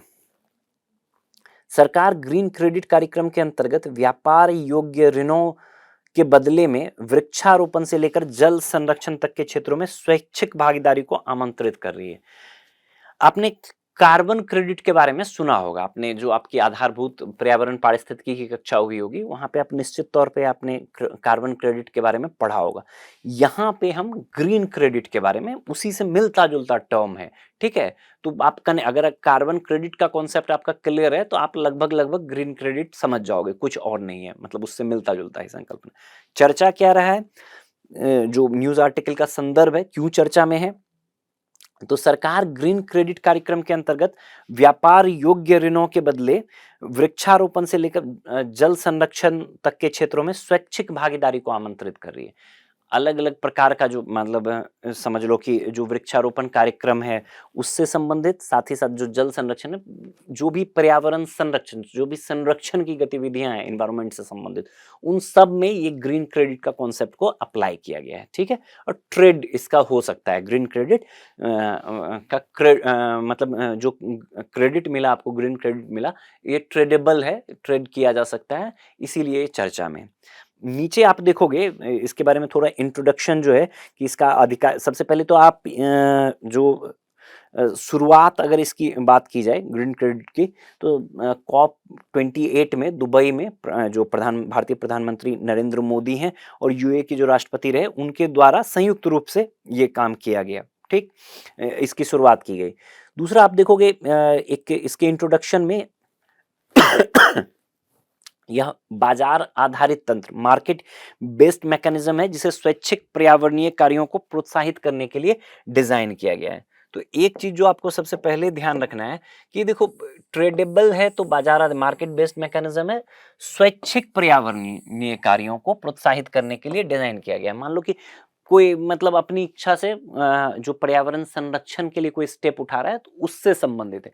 ये व्यक्तियों के लिए हो सकता है, कंपनी के लिए हो सकता है, किसी संस्था के लिए हो सकता है। नीचे आप देखोगे यह कार्यक्रम व्यक्तियों के लिए, समुदायों, उद्योगों को हरित गतिविधि जैसे कि वन रोपण, जल संरक्षण, टिकाऊ कृषि अपनाने पर व्यापार योग्य ग्रीन क्रेडिट अर्जित करने की अनुमति देता है। आप जो भी इस तरह का कदम उठाओगे, तो उसके लिए ग्रीन क्रेडिट मिलेगा, और जो कि आप जिसका कि आप व्यापार कर सकते हो, ठीक? अगला देखोगे, ग्रीन क्रेडिट्स को फिर घरेलू मंच पर बेचा या आदान प्रदान किया जा सकता है। सेम वही मैंने कहा था आपको, जो कार्बन क्रेडिट का कॉन्सेप्ट है उससे मिलता जुलता है। अगर वो कॉन्सेप्ट क्लियर है तो इसको भी आप कनेक्ट कर लोगे, ठीक है? शुभारंभ, इसका जो मिनिस्ट्री, अगेन इससे नोडल मिनिस्ट्री जो है ministry of environment forest and climate change है। आधिकारिक शुभारंभ हमने बात किया कि 1 दिसंबर 2028 में हुआ है इसका। इसका फायदा क्या मिलेगा? इसका फायदा मिलेगा पर्यावरण हितैषी स्वैच्छिक कार्यों को इसके माध्यम से प्रोत्साहित किया जाएगा, ठीक? अगला देखोगे, इसकी अंतर संबद्धता जो है, मिशन लाइफ, पर्यावरण के लिए जो जीवन शैली है, ये भी भारतीय प्रधानमंत्री द्वारा का ही दिया हुआ एक कॉन्सेप्ट है, उससे भी संबंधित है। इसमें भागीदारी, व्यक्ति, कंपनियां, पीएसयूज, संस्थान स्वेच्छा से भाग ले सकते हैं इसके लिए। पहले ही हमने बात किया कि कौन, इंडिविजुअल भी ले सकता है, पीएसयूज भी ले सकती है, प्राइवेट कंपनीज भी ले सकती है, कोई और संस्थान भी इसमें भाग ले सकता है। इसके लिए पात्र गतिविधियां, ये वाला, ये दोनों, जैसे भागीदारी तो आप ध्यान रख लो कि कोई भी भाग ले सकता है, ठीक? इसके लिए पात्र गतिविधियां ध्यान में रखना। सवाल इस तरह से जोड़ के आपसे पूछा जा सकता है कि चर्चा में रहे ग्रीन क्रेडिट्स कार्यक्रम के संदर्भ में निम्नलिखित कथनों पर विचार करिए, और एक स्टेटमेंट दे देगा। इसके लिए पात्र गतिविधियां, इसमें एक वृक्षारोपण है, इको पुनर्स्थापन जैसे घास, झाड़ियां, औषधीय पौधे आदि, जल संरक्षण, वर्षा जल संचयन, कोई भी मिट्टी में नमी बनाए रखना, कचरा प्रबंधन, वायु प्रदूषण में कमी। मतलब जो भी संरक्षण गतिविधियां हैं, उस सब इसके लिए पात्र गतिविधियां रहेगी। एक चीज और यहाँ पे ध्यान रखना कि ऊपर में बताया हुआ है, इसके लिए पात्र गतिविधियां जो टिकाऊ कृषि के क्षेत्र में, अब जैसे जल संरक्षण की व्यवस्था है, या मिट्टी में नमी बनाए रखने की बातें, तो ये सब जो है मतलब टिकाऊ कृषि से संबंधित, जो सस्टेनेबल एग्रीकल्चर है उससे संबंधित है। तो मतलब जोड़कर दोनों को पूछा जा सकता है आपसे सवाल कि मान लो टिकाऊ कृषि, जो ग्रीन क्रेडिट का कॉन्सेप्ट है, ये संबंधित रहा है, या इसके अनुप्रयोग संबंधित है, या इसके लिए जो पात्र गतिविधियां संबंधित है, तो उसमें आपको दे सकता है कि टिकाऊ कृषि के विकास को, वर्षा जल संरक्षण को, हरित ऊर्जा को। तो जो भी संरक्षण से इस तरह पर्यावरण के लिए समझ लो कि एक तरह से लाभदायक रहेगा, वो सब इसमें पात्र गतिविधियों के अंतर्गत आएगा, ठीक है? नीचे आप देखोगे इसमें जो है, इसके लिए प्रोत्साहन ढांचा, जैसे कि इसमें कुछ चीजें बताई गई है। एक सबसे आप बॉटम पर जाकर देखोगे, यहां देखो, यहाँ पे इसका जो इंसेंटिव स्ट्रक्चर है, इसके बारे में, जो इसमें प्रतिभागी है उसको ग्रीन क्रेडिट मिलेगा। जैसे सपोज करो, एक एग्जांपल दिया है, 1 पेड़ की वृद्धि 1 ग्रीन क्रेडिट इसमें दिया गया, ठीक है? यह क्रेडिट घरेलू बाजार मंच पर ट्रेडेबल है, ये बात हमने पहले ही किया। और इसका उपयोग आप कोई भी व्यक्ति या कोई कंपनी कर सकती है कैसे? प्रतिपूरक वनीकरण की आवश्यकताओं को पूरा करने के लिए, साथ ही सेबी की दिशा निर्देशों के अंतर्गत पर्यावरणीय, सामाजिक और शासन दायित्वों के लिए, ठीक है? जो इसका उपयोग, जो भी आपको ग्रीन क्रेडिट मिलेगा, इसका आप प्रयोग कर सकते हो आपको फर्दर किसी ऐसी चीज में जो प्रतिपूरक वनीकरण की गतिविधियां, किसी ऐसे काम के लिए जहां आपको कि क्रेडिट चाहिए होगा, उसमें ये ट्रेड हो सकता है। और यही इसकी सीमा भी है। एग्जैक्टली आप देखिएगा कि एक जगह पे आपने कुछ ग्रीन, किसी एक कंपनी ने, किसी एक व्यक्ति ने सपोज करो कुछ ग्रीन क्रेडिट अचीव किया, और चूंकि वो ट्रेड कर सकते हैं किसी कंपनी के साथ, तो उस कंपनी को क्या होगा? उस कंपनी ने एक तरह से समझ लो कि पर्यावरण, पैसे के बदले, चूंकि ये बेचा ट्रेडेबल है, तो एक तरह से ट्रेड, मतलब समझ लो कि एक तरह से बेचा जा सकता है ग्रीन क्रेडिट को, जिससे एक व्यक्ति ने सपोज करो कुछ काम किया पर्यावरण संरक्षण के हिसाब से, और कोई एक कंपनी है जो उस व्यक्ति से या उस संस्थान से, कोई संस्थान ही कर रहा है, उससे खरीद कर फिर पर्यावरण को, मतलब समझ लो एक तरह से नुकसान पहुंचा रही है। तो बहुत ज्यादा विन विन, यही जो क्रिटिसिज्म कार्बन क्रेडिट का रहता था, वही क्रिटिसिज्म ग्रीन क्रेडिट का भी है। नीचे आप देखोगे इससे चिंताएं और आलोचना में मूल बात जो आपको ध्यान में रखना है यही, जो इसमें कहा गया है कि पारिस्थितिक चिंतक यह गैर वन भूमि को अपकृत वन भूमि में परिवर्तित कर वन पृथक्करण को प्रोत्साहित करेगा, पारिस्थितिक रूप से महत्वपूर्ण झाड़ियां और खुले वनों को क्षति पहुंचाने का जोखिम। वही चीज है, मतलब जो आप एक व्यक्ति या एक संस्था कुछ ग्रीन क्रेडिट अचीव कर रहा है और वो ऐसे व्यक्ति को बेच दे रहा है जो पर्यावरण को बर्बाद कर रहा है, तो नेट नुकसान ही हो रहा है। मतलब ओवरऑल आप देखोगे तो नुकसान ही हो रहा है। नीचे एक और जो है यह मुख्य मुद्दा जो है, यह पर्यावरण अनुकूल वृक्षारोपण के भूमि के बदले भूमि सिद्धांत को भी छीन करता है। लैंड फॉर लैंड वाला जो कॉन्सेप्ट है उसको भी मतलब कमजोर करता है। नीचे आप देखोगे बॉक्स बनाकर आपको मिशन लाइफ के बारे में थोड़ी सी बातें बताई गई हैं। मिशन लाइफ जो है 2021 में जो ग्लासगो में COP26 था, वहाँ भी हमारे लाइफ स्टाइल फॉर एनवायरनमेंट जो हमारे प्रधानमंत्री जी द्वारा दिया गया था 2021 में, और ऑफिशियली आप देखोगे 20 अक्टूबर 2022 को ये चालू हुआ। उसी के बारे में बताया मिशन लाइफ। आप थोड़ा बहुत मतलब ऑलरेडी चर्चा में रहा है मिशन लाइफ, तो आपने पढ़ा ही होगा। यहाँ भी एक जगह आपको बॉक्स में बनाकर दिया गया है, आप एक बार पढ़ लोगे, इसमें बहुत ज़्यादा दिक्कत नहीं है। फिर कॉप के बारे में, कॉन्फ्रेंस ऑफ पार्टी जो UNFCCC है, United nation framework convention on climate change, उसके जो डिफरेंट कोप होते हैं, कॉन्फ्रेंस ऑफ पार्टीज, उसके जो विभिन्न मतलब कॉन्फ्रेंस होते हैं, उसके बारे में बताया गया है। तो इसमें भी बहुत ज़्यादा मतलब ऐसा कुछ हर साल कोप की बैठक होती है, आप डिटेल में इसके बारे में पढ़ते ही हो। नीचे आपको भूमि के बदले भूमि, लैंड फॉर लैंड कॉन्सेप्ट जो है, इसको थोड़ा मार्क करके पढ़ लेना। ये लैंड फॉर लैंड वाला जो कॉन्सेप्ट है, होपफुली आपने पढ़ा ही होगा।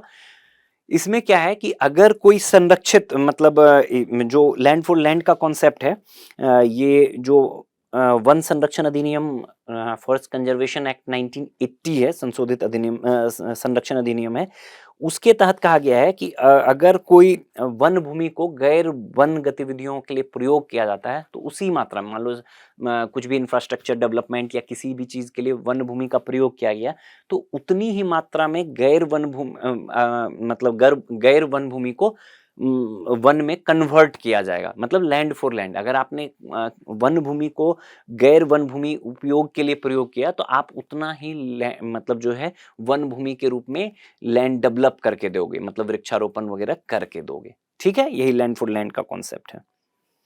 ठीक है, इस आर्टिकल को ध्यान में रखिएगा।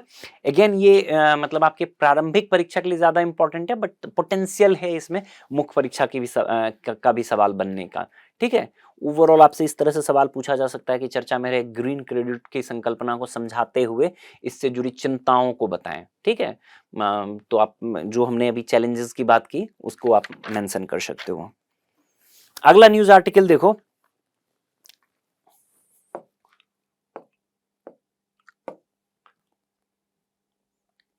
अगला न्यूज आर्टिकल है नैनी झील के बारे में। नैनी झील, हम सभी जानते हैं नैनीताल जो है, नैनीताल ही को ही नैनी लेक या नैनीताल, उसी पे नैनीताल शहर का जो नाम पड़ा है, जो एक बहुत ही प्रसिद्ध हिल स्टेशन है, उससे संबंधित है। इसमें बताया गया है, ये चर्चा में इसलिए रहा है कि नैनी झील का जल स्तर जो है 7 फीट दर्ज किया गया है, जो विगत 5 वर्षों का न्यूनतम है, पहला बात। दूसरा कहा गया है कि वर्ष 2000 के बाद से, इसी में बताया गया है, इसी संदर्भ वाला जो खंड है, 2000 के बाद से झील 10 से अधिक बार शून्य जल स्तर पर, मतलब ऑलमोस्ट जीरो जो वाटर लेवल है उस पे पहुंच गया है। जबकि संपूर्ण 1990 के दशक में ऐसा केवल 2 बार हुआ। मतलब over the period of time आप देखोगे कि जो नैनी झील का जल स्तर है वो निरंतर कम हो रहा है। उसके जो कम होने की फ्रीक्वेंसी है वो काफी मतलब बढ़ी है, फ्रीक्वेंसी बढ़ी है, इसीलिए ये चर्चा में है। अब देखो कि ये एक बात हो गया, करंट कंटेक्स्ट हो गया। अब इससे जोड़कर आपसे, मतलब जो नैनी झील से संबंधित विविध बातें हैं उससे आपसे सवाल पूछा जा सकता है।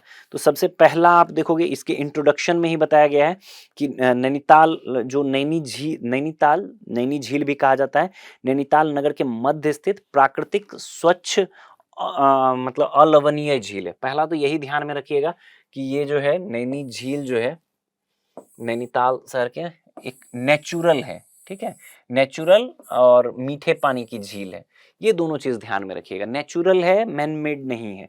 पहला एक स्टेटमेंट नैनीताल के संदर्भ में निम्नलिखित कथनों पर विचार करिए। तो एक स्टेटमेंट यह मानव निर्मित झील है, तो कंफ्यूजन नहीं रखना है, नेचुरल है, ठीक। दूसरा, इसका जो है टेक्टोनिक गतिविधियों से उत्पन्न विवर्तनिकी उद्गम वाली है, जिसकी आकृति बार बार भूस्खलन होने के कारण अर्धचंद्राकार या किडनी से वृक्क शेप की है, ठीक है। वर्तमान में जो है इसका शेप आप देखोगे, एक फेमस टूरिस्ट प्लेस है, हम सभी मतलब न्यूज वगैरह में तो देखते ही रहते हैं इसको, इमेज वगैरह भी आपने देखा होगा। तो इसका अगर आप शेप देखोगे तो आप ये अर्धचंद्राकार टाइप का शेप बना हुआ है, ठीक है। नीचे आप देखोगे इसका उल्लेख स्कंद पुराण में भी त्रिऋषि सरोवर के रूप में मिलता है, और इसे 1800 के दशक के प्रारंभ में ब्रिटिश अधिकारियों द्वारा पुनः खोजा गया। मतलब एक कल्चरल, मतलब ये भी सिग्निफिकेंस है कि इसकी चर्चा स्कंद पुराण में मिलती है।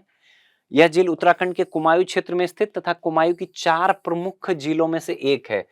अन्य जो सात ताल झील, भीमताल झील, नौकचिया ताल झील, ठीक है। 4 जो प्रमुख है उसमें से 3 मतलब 4 जो कुमायूं क्षेत्र का सबसे प्रमुख झील है उसमें से एक है। इन चारों झील का भी नाम याद रखिएगा, पूछा जा सकता है कि कौन। आप देखोगे यूपीएससी में पीवाईक्यू में कभी कभार ऐसे सवाल पूछ लेते हैं कि झीलों के संदर्भ में आपको दे देगा मैचिंग करने के लिए कौन से स्टेट से संबंधित है। तो मान लो ये नैनीताल नहीं देगा, आपको ये दे देगा, सात ताल दे देगा, या भीमताल दे देगा, या नौकचिया ताल दे देगा, एक दे देगा उत्तराखंड या हिमाचल प्रदेश। ऐसे तो कंफ्यूज नहीं होना है। राज्यवार जो प्रमुख झीलें हैं, जो बड़ी प्रसिद्ध झीलें हैं, उसका राज्यवार जो विवरण है या वितरण है उसको भी आपको ध्यान में रखना चाहिए। नीचे अंतिम स्टेटमेंट देखोगे, ये दिया हुआ है कि क्षेत्रफल की दृष्टि से तीसरी सबसे बड़ी झील है, जिसमें बलिया नाला प्रमुख जल आपूर्ति स्रोत है। ये देखो, बलिया नाला प्रमुख जल आपूर्ति स्रोत है, तीसरी सबसे बड़ी झील है, उत्तराखंड की तीसरी सबसे बड़ी झील है। क्या था न्यूज आर्टिकल? न्यूज आर्टिकल है नैनी झील क्यों चर्चा में रहा है कि इसका जलस्तर कम हो गया है। क्या और बात बताया गया है कि 1990 के दशक में जो है सिर्फ 2 बार जल स्तर इसका जीरो पहुंचा था। अभी जो है 2000 के बाद के दशक से 10 से अधिक बार जो है शून्य जल स्तर तक पहुंच चुका है ये, इसलिए चर्चा में है। फिर आगे नैनी झील के बारे में थोड़ा सा बताया गया है कि नैनी झील, आपको मैंने 2 बातें ध्यान में रखने को कहा कि सबसे पहली बात कि ये एक प्राकृतिक झील है, विवर्तनिकी गतिविधियों से निर्मित प्राकृतिक झील है, और साथ ही साथ मीठे पानी की झील है, इस बात को ध्यान में रखना है। दूसरा कि इसका एक कल्चरल सिग्निफिकेंस भी है कि ये स्कंद पुराण में त्रिऋषि सरोवर के रूप में इसकी चर्चा मिलती है। शेप के बारे में बताया कि अर्धचंद्राकार शेप में है, और जो कुमायूं क्षेत्र है, उत्तराखंड का कुमायूं क्षेत्र है, उसकी 4 प्रमुख झीलों में से एक है। और अंतिम पॉइंट ये था कि राज्य की, उत्तराखंड की तीसरी सबसे बड़ी झील है, ठीक है। तो यही संदर्भ है। मेंस में तो कुछ भी इससे सवाल बनने के चांसेस नहीं, प्रारंभिक परीक्षा में पोटेंशियल है, कभी भी आपसे इसमें जो इंफॉर्मेशन दिया गया है डायरेक्टली इनडायरेक्टली आपसे सवाल पूछा जा सकता है। अगला देखोगे आप,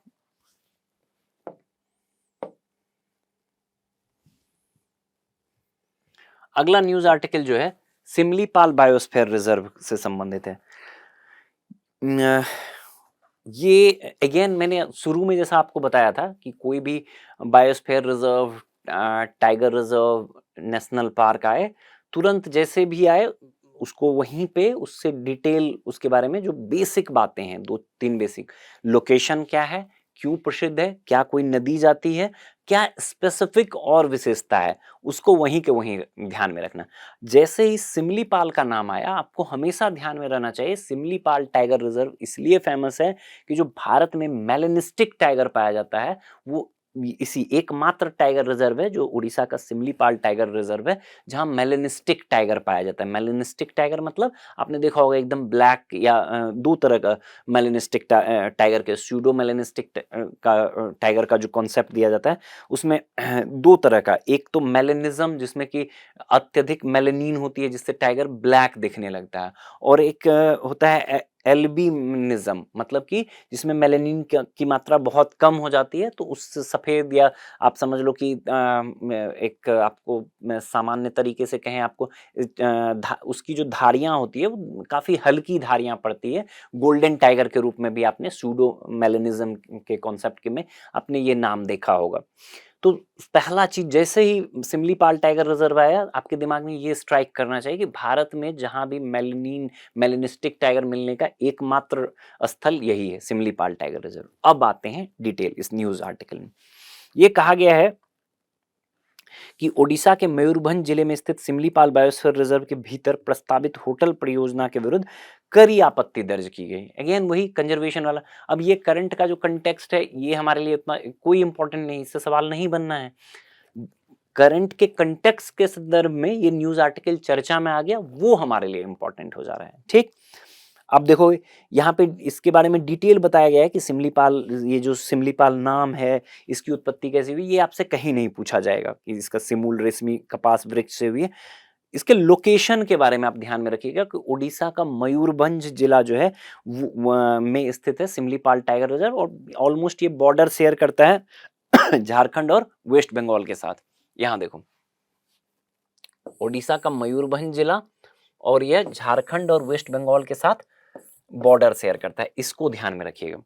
नीचे आपको बताया गया है इसमें कि कौन कौन से, मतलब फ्लोरा और फौना के बारे में बताया गया है कि क्या क्या मिलता है। तो रॉयल बंगाल टाइगर के बारे में, एशिया जो एशियाटिक लॉयन है उसके बारे में बताया गया है, चार सिंग वाला मृग जो है उसके बारे में, भारतीय बाइसन के बारे में। दूसरा यह एक स्टेटमेंट है, यह एशिया का दूसरा सबसे बड़ा जैव मंडल संरक्षित क्षेत्र है, ठीक है, तथा भारत में मेलेनिस्टिक रॉयल बंगाल टाइगर का एकमात्र जंगली आवास स्थल है। ठीक, ये वाला देखो, इसको मार्क कर लो, और ये बहुत इंपॉर्टेंट है। एशिया का दूसरा सबसे बड़ा जैव मंडल संरक्षित क्षेत्र तथा भारत में मेलेनिस्टिक रॉयल बंगाल टाइगर का एकमात्र नेचुरल आवास है ये। ठीक है, शुरू में ही हमने बात किया कि एशिया का दूसरा सबसे बड़ा जैव मंडल आरक्षित क्षेत्र है। एशिया का दूसरा सबसे बड़ा जो है आपको बायोस्फीयर रिजर्व है, इसको ध्यान में रखिएगा। ठीक है, फिर 2009 में अगेन मैंने आपको याद करो अगस्तमलाई के संदर्भ में बात किया था कि भारत में टोटल 18 बायोस्फीयर रिजर्व हैं, जिसमें से 12 यूनेस्को के मैप प्रोग्राम के तहत हैं। उसी में से एक ये भी है यूनेस्को के मैप प्रोग्राम के तहत, जो सिमलीपाल भी है, अगस्तमलाई भी था, सिमलीपाल भी था। तो आपको ध्यान होना चाहिए, एक तो 18 ये कम है, जो बायोस्फीयर रिजर्व में 18 ही है, तो आपको ध्यान कौन से स्टेट में कौन है ये ध्यान में रखिएगा। देखोगे आप इसी मैगजीन में आपको मैप बना के सारे जो भी बायोस्फीयर रिजर्व है उसके बारे में बताया गया है, पहली बात। दूसरा, जो भी बायोस्फीयर रिजर्व आप देखोगे जो यूनेस्को के मैप प्रोग्राम के तहत है, वो आपको 12 के 12 आपको नाम ध्यान में रखने हैं। ठीक, नीचे आप देखोगे मेलेनिस्टिक प्राणी के बारे में बताया हुआ, एक बॉक्स बनाकर यहाँ देखो मेलेनिस्टिक जो जीव है उसके बारे में बताया गया है। ये बहुत इंपॉर्टेंट है, ये बॉक्स आपके ध्यान में होना चाहिए। It's very very important, as it is सवाल इससे पूछा जा सकता है। ठीक है, आप देखोगे इसमें बताया हुआ है कि मेलेनिस्टिक जीव मेलेनिस्टिक जीव जिनकी त्वचा, फर या पंखों में काले द्रव्य मेलेनिन की अधिकता होती है। मेलेनिन जो है कॉम्प्लेक्शन के लिए इंपॉर्टेंट होता है, मेलेनिन अधिक होने के कारण मेलेनिस्टिक जीव होता है। इसके दो तरह के कॉन्सेप्ट हैं, एक जो मेलेनिज्म वाला आता है, अधिक मेलेनिन हो गया तो आमतौर जैसे मैंने टाइगर का एग्जांपल दिया, आपने इमेजेस वगैरह देखा होगा ब्लैक टाइगर का। ठीक है। सेम उसी तरह अगर एक आपको एल्बिमेनिज्म का एग्जाम्पल होता है जहां मेलानिन की कमी हो जाती है, उसके कारण कई हल्के रंग के दिखते हैं जीव। ठीक है, तो ये कॉन्सेप्ट, ये जो मेलेनिस्टिक जीव के बारे में बताया गया है, ये ध्यान में रखिएगा कि मेलानिन नामक द्रव्य की अधिकता के कारण मतलब जो है मेलेनिज्म का कॉन्सेप्ट डेवलप हुआ है। ठीक है, इसके अनुवांशिक उत्परिवर्तन के कारण मेलेनिज्म तेंदुए, जगुआर, भेड़ियों जैसी प्रजातियों में छलावरण, तापमान नियंत्रण या रोग प्रतिरोधक क्षमता को बढ़ाता है। मेलेनिज्म एक अनुवांशिक स्थिति है जो मेलेनिन उत्पादन में वृद्धि का कारण बनती है, जिसके परिणाम स्वरूप त्वचा, फर या पंख के रंग गहरे काले हो जाते हैं। वही बात, मेलेनिन ज्यादा हो जाए, ज्यादा डीप कॉम्प्लेक्शन का दिखेगा जीव। नीचे ही एल्बिनिज्म के बारे में बताया गया है कि एल्बिनिज्म मेलानिन की कमी के विपरीत, इसमें क्या है, स्यूडो मेलानिज्म शामिल है जहां गहरे रंग के धब्बे या धारियां प्रभावी होती हैं। ठीक, ये वाला कॉन्सेप्ट एज इट इज आपसे पूछा जा सकता है। मेलेनिज्म का मेलेनिन की अधिकता के कारण, मेलेनिन की अधिकता के कारण मेलेनिज्म, और उसकी कमी के कारण एल्बिनिज्म। ठीक, आगे देखोगे जैव मंडल संरक्षित क्षेत्र के बारे में बताया गया है। हमने पहले भी बात किया, भारत में 18 जैव मंडल संरक्षित क्षेत्र हैं, जिसमें से 12 को जो है मतलब आप यूनेस्को द्वारा मान्यता, यूनेस्को के MAB programme, man in biosphere reserve में शामिल है। ठीक है, यहाँ बॉक्स, यहाँ एक इमेज में आपको जो सभी बायोस्फीयर रिजर्व हैं भारत के, उसके बारे में बताया गया है। तो एक बार इस इमेज को अच्छे से जरूर देखिएगा, एज इट इज ये आपके ध्यान में रहना चाहिए। ठीक है, नीचे आप देखोगे थोड़ा सा बताया हुआ है जो यूनेस्को का मैप प्रोग्राम है, मैन एंड बायोस्फीयर प्रोग्राम 1971 का है, उसके बारे में बताया गया है कि 1971 में ये चालू हुआ। वर्तमान में आप देखोगे 136 देशों में 748 जैव मंडल संरक्षित क्षेत्र हैं। ये उतना ज़्यादा इंपॉर्टेंट नहीं है, आपको भारत के संदर्भ में चीज़ें ध्यान में रखना, और बस ये ध्यान रखिएगा कि ये यूनेस्को द्वारा जो है 1971 में चालू हुआ। ठीक है,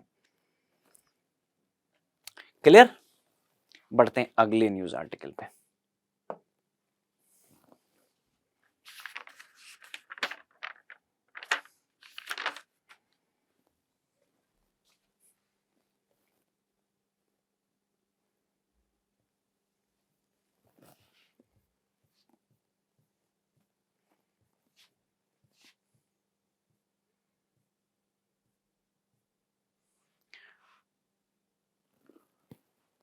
अगला एक न्यूज आर्टिकल देखोगे आप, विट बल्ब प्रभाव है।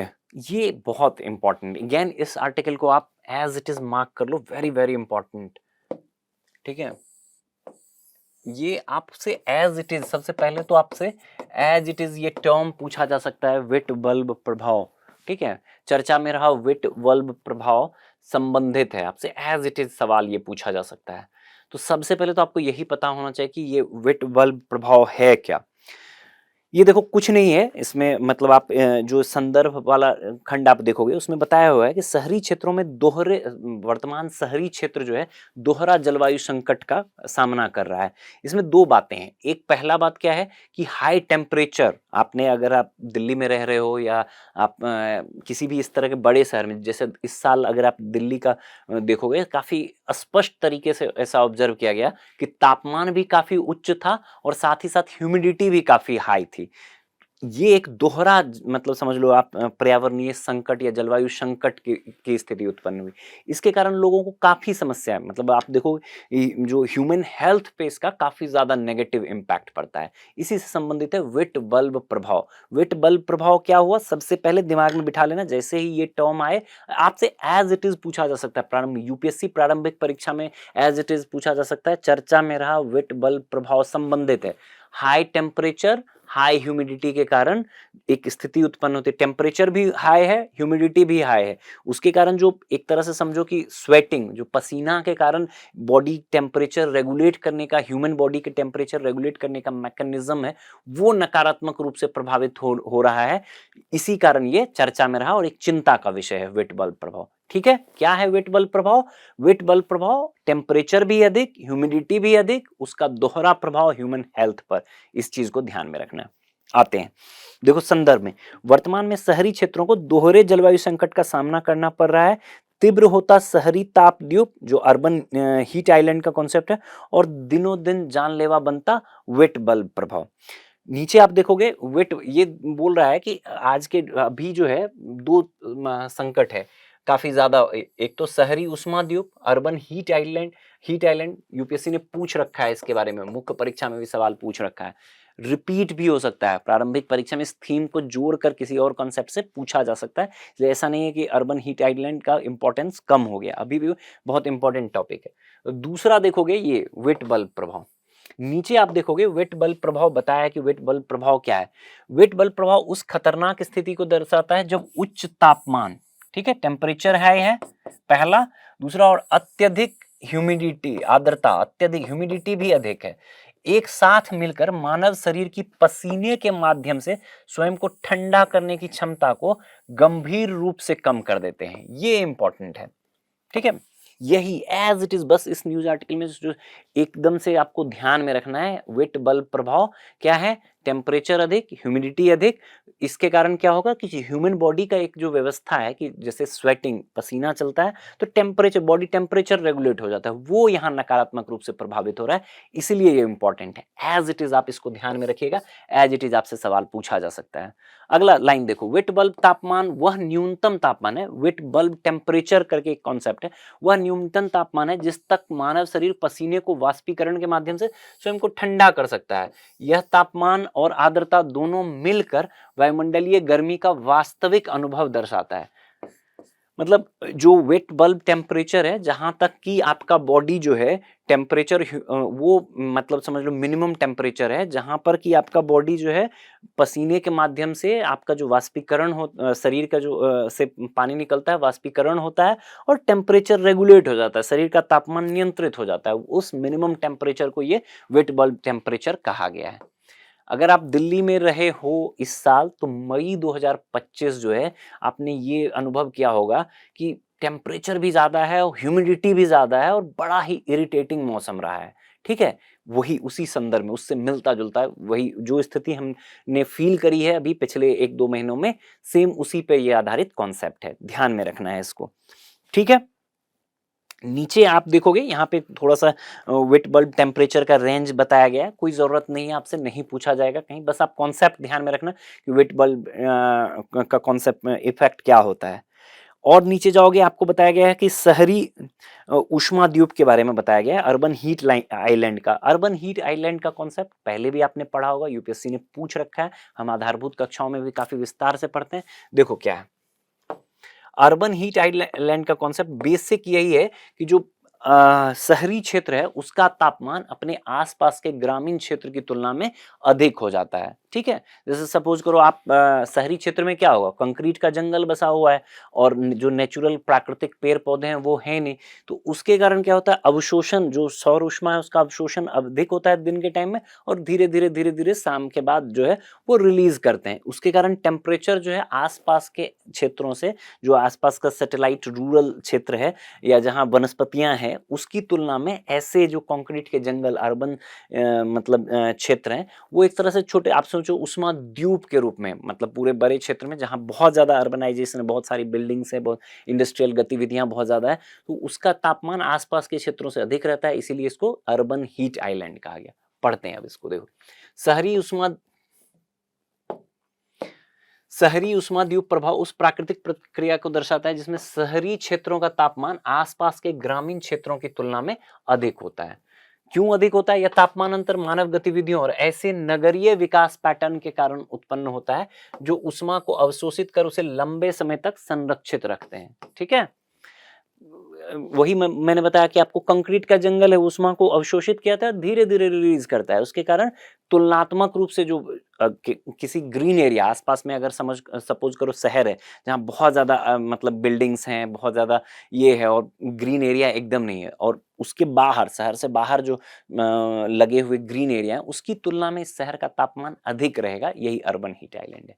नीचे आप इसका प्रभाव बताया गया है कि जो अर्बन हीट आइलैंड का कारण क्या है, तो कंक्रीट और डामर जो भवनों के निर्माण में आमतौर पर प्रयुक्त होता है, उसके कारण वनस्पति की कमी, शहरों में आमतौर पर वनस्पति की कमी होती है, और मानव गतिविधियों से उत्पन्न अवशिष्ट ऊष्मा, जैसे कि आप देखोगे वाहनों से ऊष्मा रिलीज होती है, एसी एयर कंडीशनर इस्तेमाल होता है, वो काफी ज्यादा हीट, इसके अलावा इंडस्ट्रियल गतिविधियां अगर कुछ हो रही है, विद्युत संयंत्र आदि हैं, तो उससे भी हीट रिलीज होता है, और तुलनात्मक रूप से जो शहर का तापमान होता है वो अधिक हो जाता है।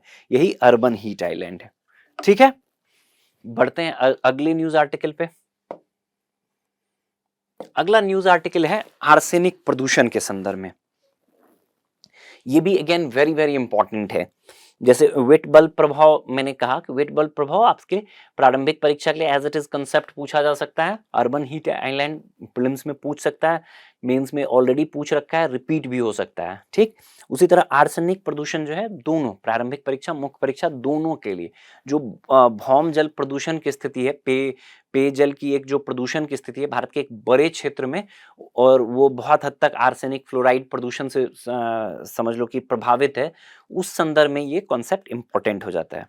अगर हम इसके संदर्भ की बात करें कि चर्चा में क्यों है, कंटेक्स्ट क्या है, तो इसमें बताया गया द लांसेट की प्लेनेटरी हेल्थ में प्रकाशित एक नए अध्ययन ने जलवायु परिवर्तन को चावल में बढ़ते आर्सेनिक स्तर से जोड़ते हुए 2050 तक एशिया में बढ़ते स्वास्थ्य जोखिमों की चेतावनी दी है। मतलब बताया है कि जो भौम जल में आर्सेनिक का प्रदूषण है, उसको चावल से जोड़ा है कि चावल में भी जो भूमि जल है उसमें आर्सेनिक की मात्रा बढ़ रही है, और फिर फाइनली उस सिंचाई के माध्यम से कुछ ऐसा बताया गया, कुछ रिसर्च आया है जो ये बता रहा है कि चावल में भी आर्सेनिक का मात्रा बढ़ रहा है, जो आगे अगले कुछ आने वाले समय में 2050 तक एक गंभीर स्वास्थ्य खतरा बन सकता है, इसीलिए ये चर्चा में है। ठीक है, तो ये वाला न्यूज़ भी थोड़ा सा ध्यान में रखना है कि मतलब एक चर्चा में एक स्टेटमेंट इससे जोड़कर दे सकता है कि ऐसा संभव है आने वाले समय में, इस तरह की चेतावनी जारी की जा रही है, इस तरह की चेतावनी दी गई है कुछ शोधों के माध्यम से कि चावल में आर्सेनिक प्रदूषण दिख सकता है। ठीक है, वही कहा गया है, बढ़ते आर्सेनिक स्तर को, चावल में बढ़ते आर्सेनिक स्तर को जोड़ते हुए मतलब इससे कनेक्ट किया है, तो ये चीज ध्यान में रखिएगा। दूसरा देखो यहाँ पे आर्सेनिक के बारे में बताया गया, आर्सेनिक एक मतलब जो इनऑर्गेनिक फॉर्म में ज्यादा विषैला होता है। ठीक है, इस चीज को ध्यान में रखिएगा। दूसरा इसका स्वास्थ्य पर प्रभाव, तो सबसे पहले तो यही ध्यान में रखिएगा कि आर्सेनिक प्रदूषण के कारण एक बीमारी होती है जिसको बोलते हैं ब्लैक फुट डिजीज। ठीक है, ये ध्यान में रखिएगा, black foot disease as it is पहले पूछा गया प्रारंभिक परीक्षा में, रिपीट हो सकता है, वन लाइनर के रूप में रिपीट हो सकता है, मल्टीपल स्टेटमेंट वाले सवाल के रूप में रिपीट हो सकता है कि ब्लैक फुट डिजीज किससे संबंधित है, तो आर्सेनिक प्रदूषण से। ठीक है, ताइवान का एग्जाम्पल दिया गया है। इसके अतिरिक्त भी आर्सेनिक से आप देखोगे कैंसर, त्वचा विकृति, हृदय रोग जैसी समस्याएं हो सकती है। इससे यहाँ पे देखोगे कि ये सारी बीमारियां हो सकती है आर्सेनिक से। ठीक है, कैंसर हो सकता है, जो स्किन के प्रॉब्लम है वो हो सकता है, हृदय रोग हो सकता है, ये सारी प्रॉब्लम इससे हो सकती है। यहाँ पे आप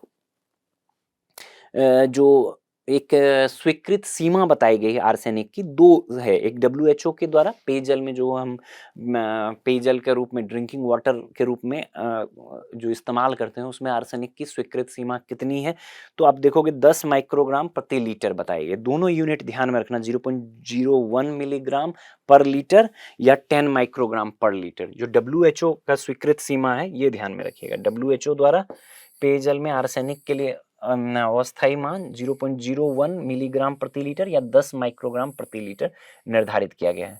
ये इंपॉर्टेंट है, एज इट इज ध्यान में रखिएगा।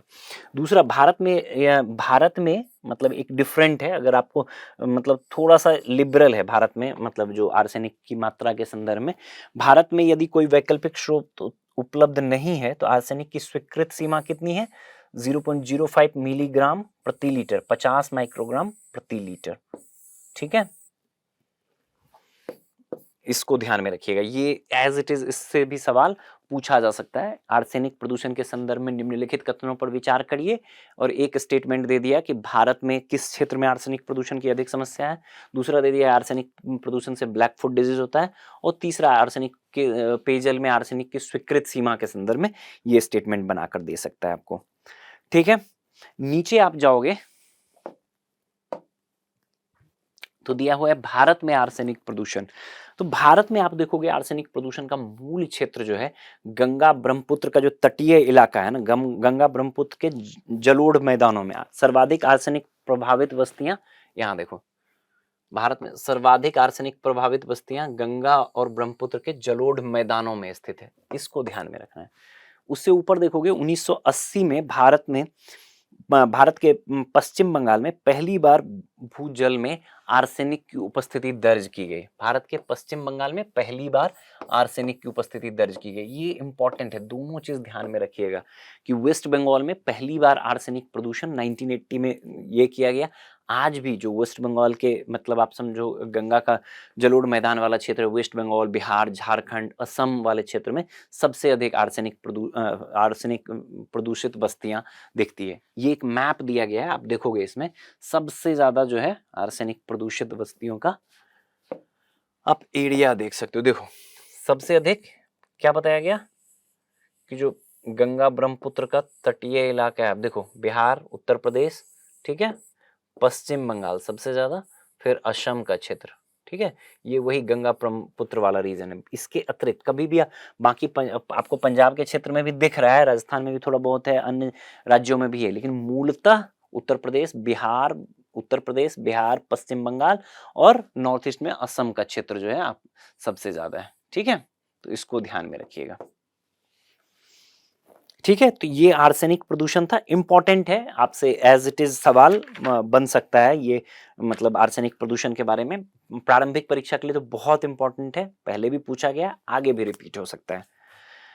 बढ़ते हैं अगले न्यूज आर्टिकल पे।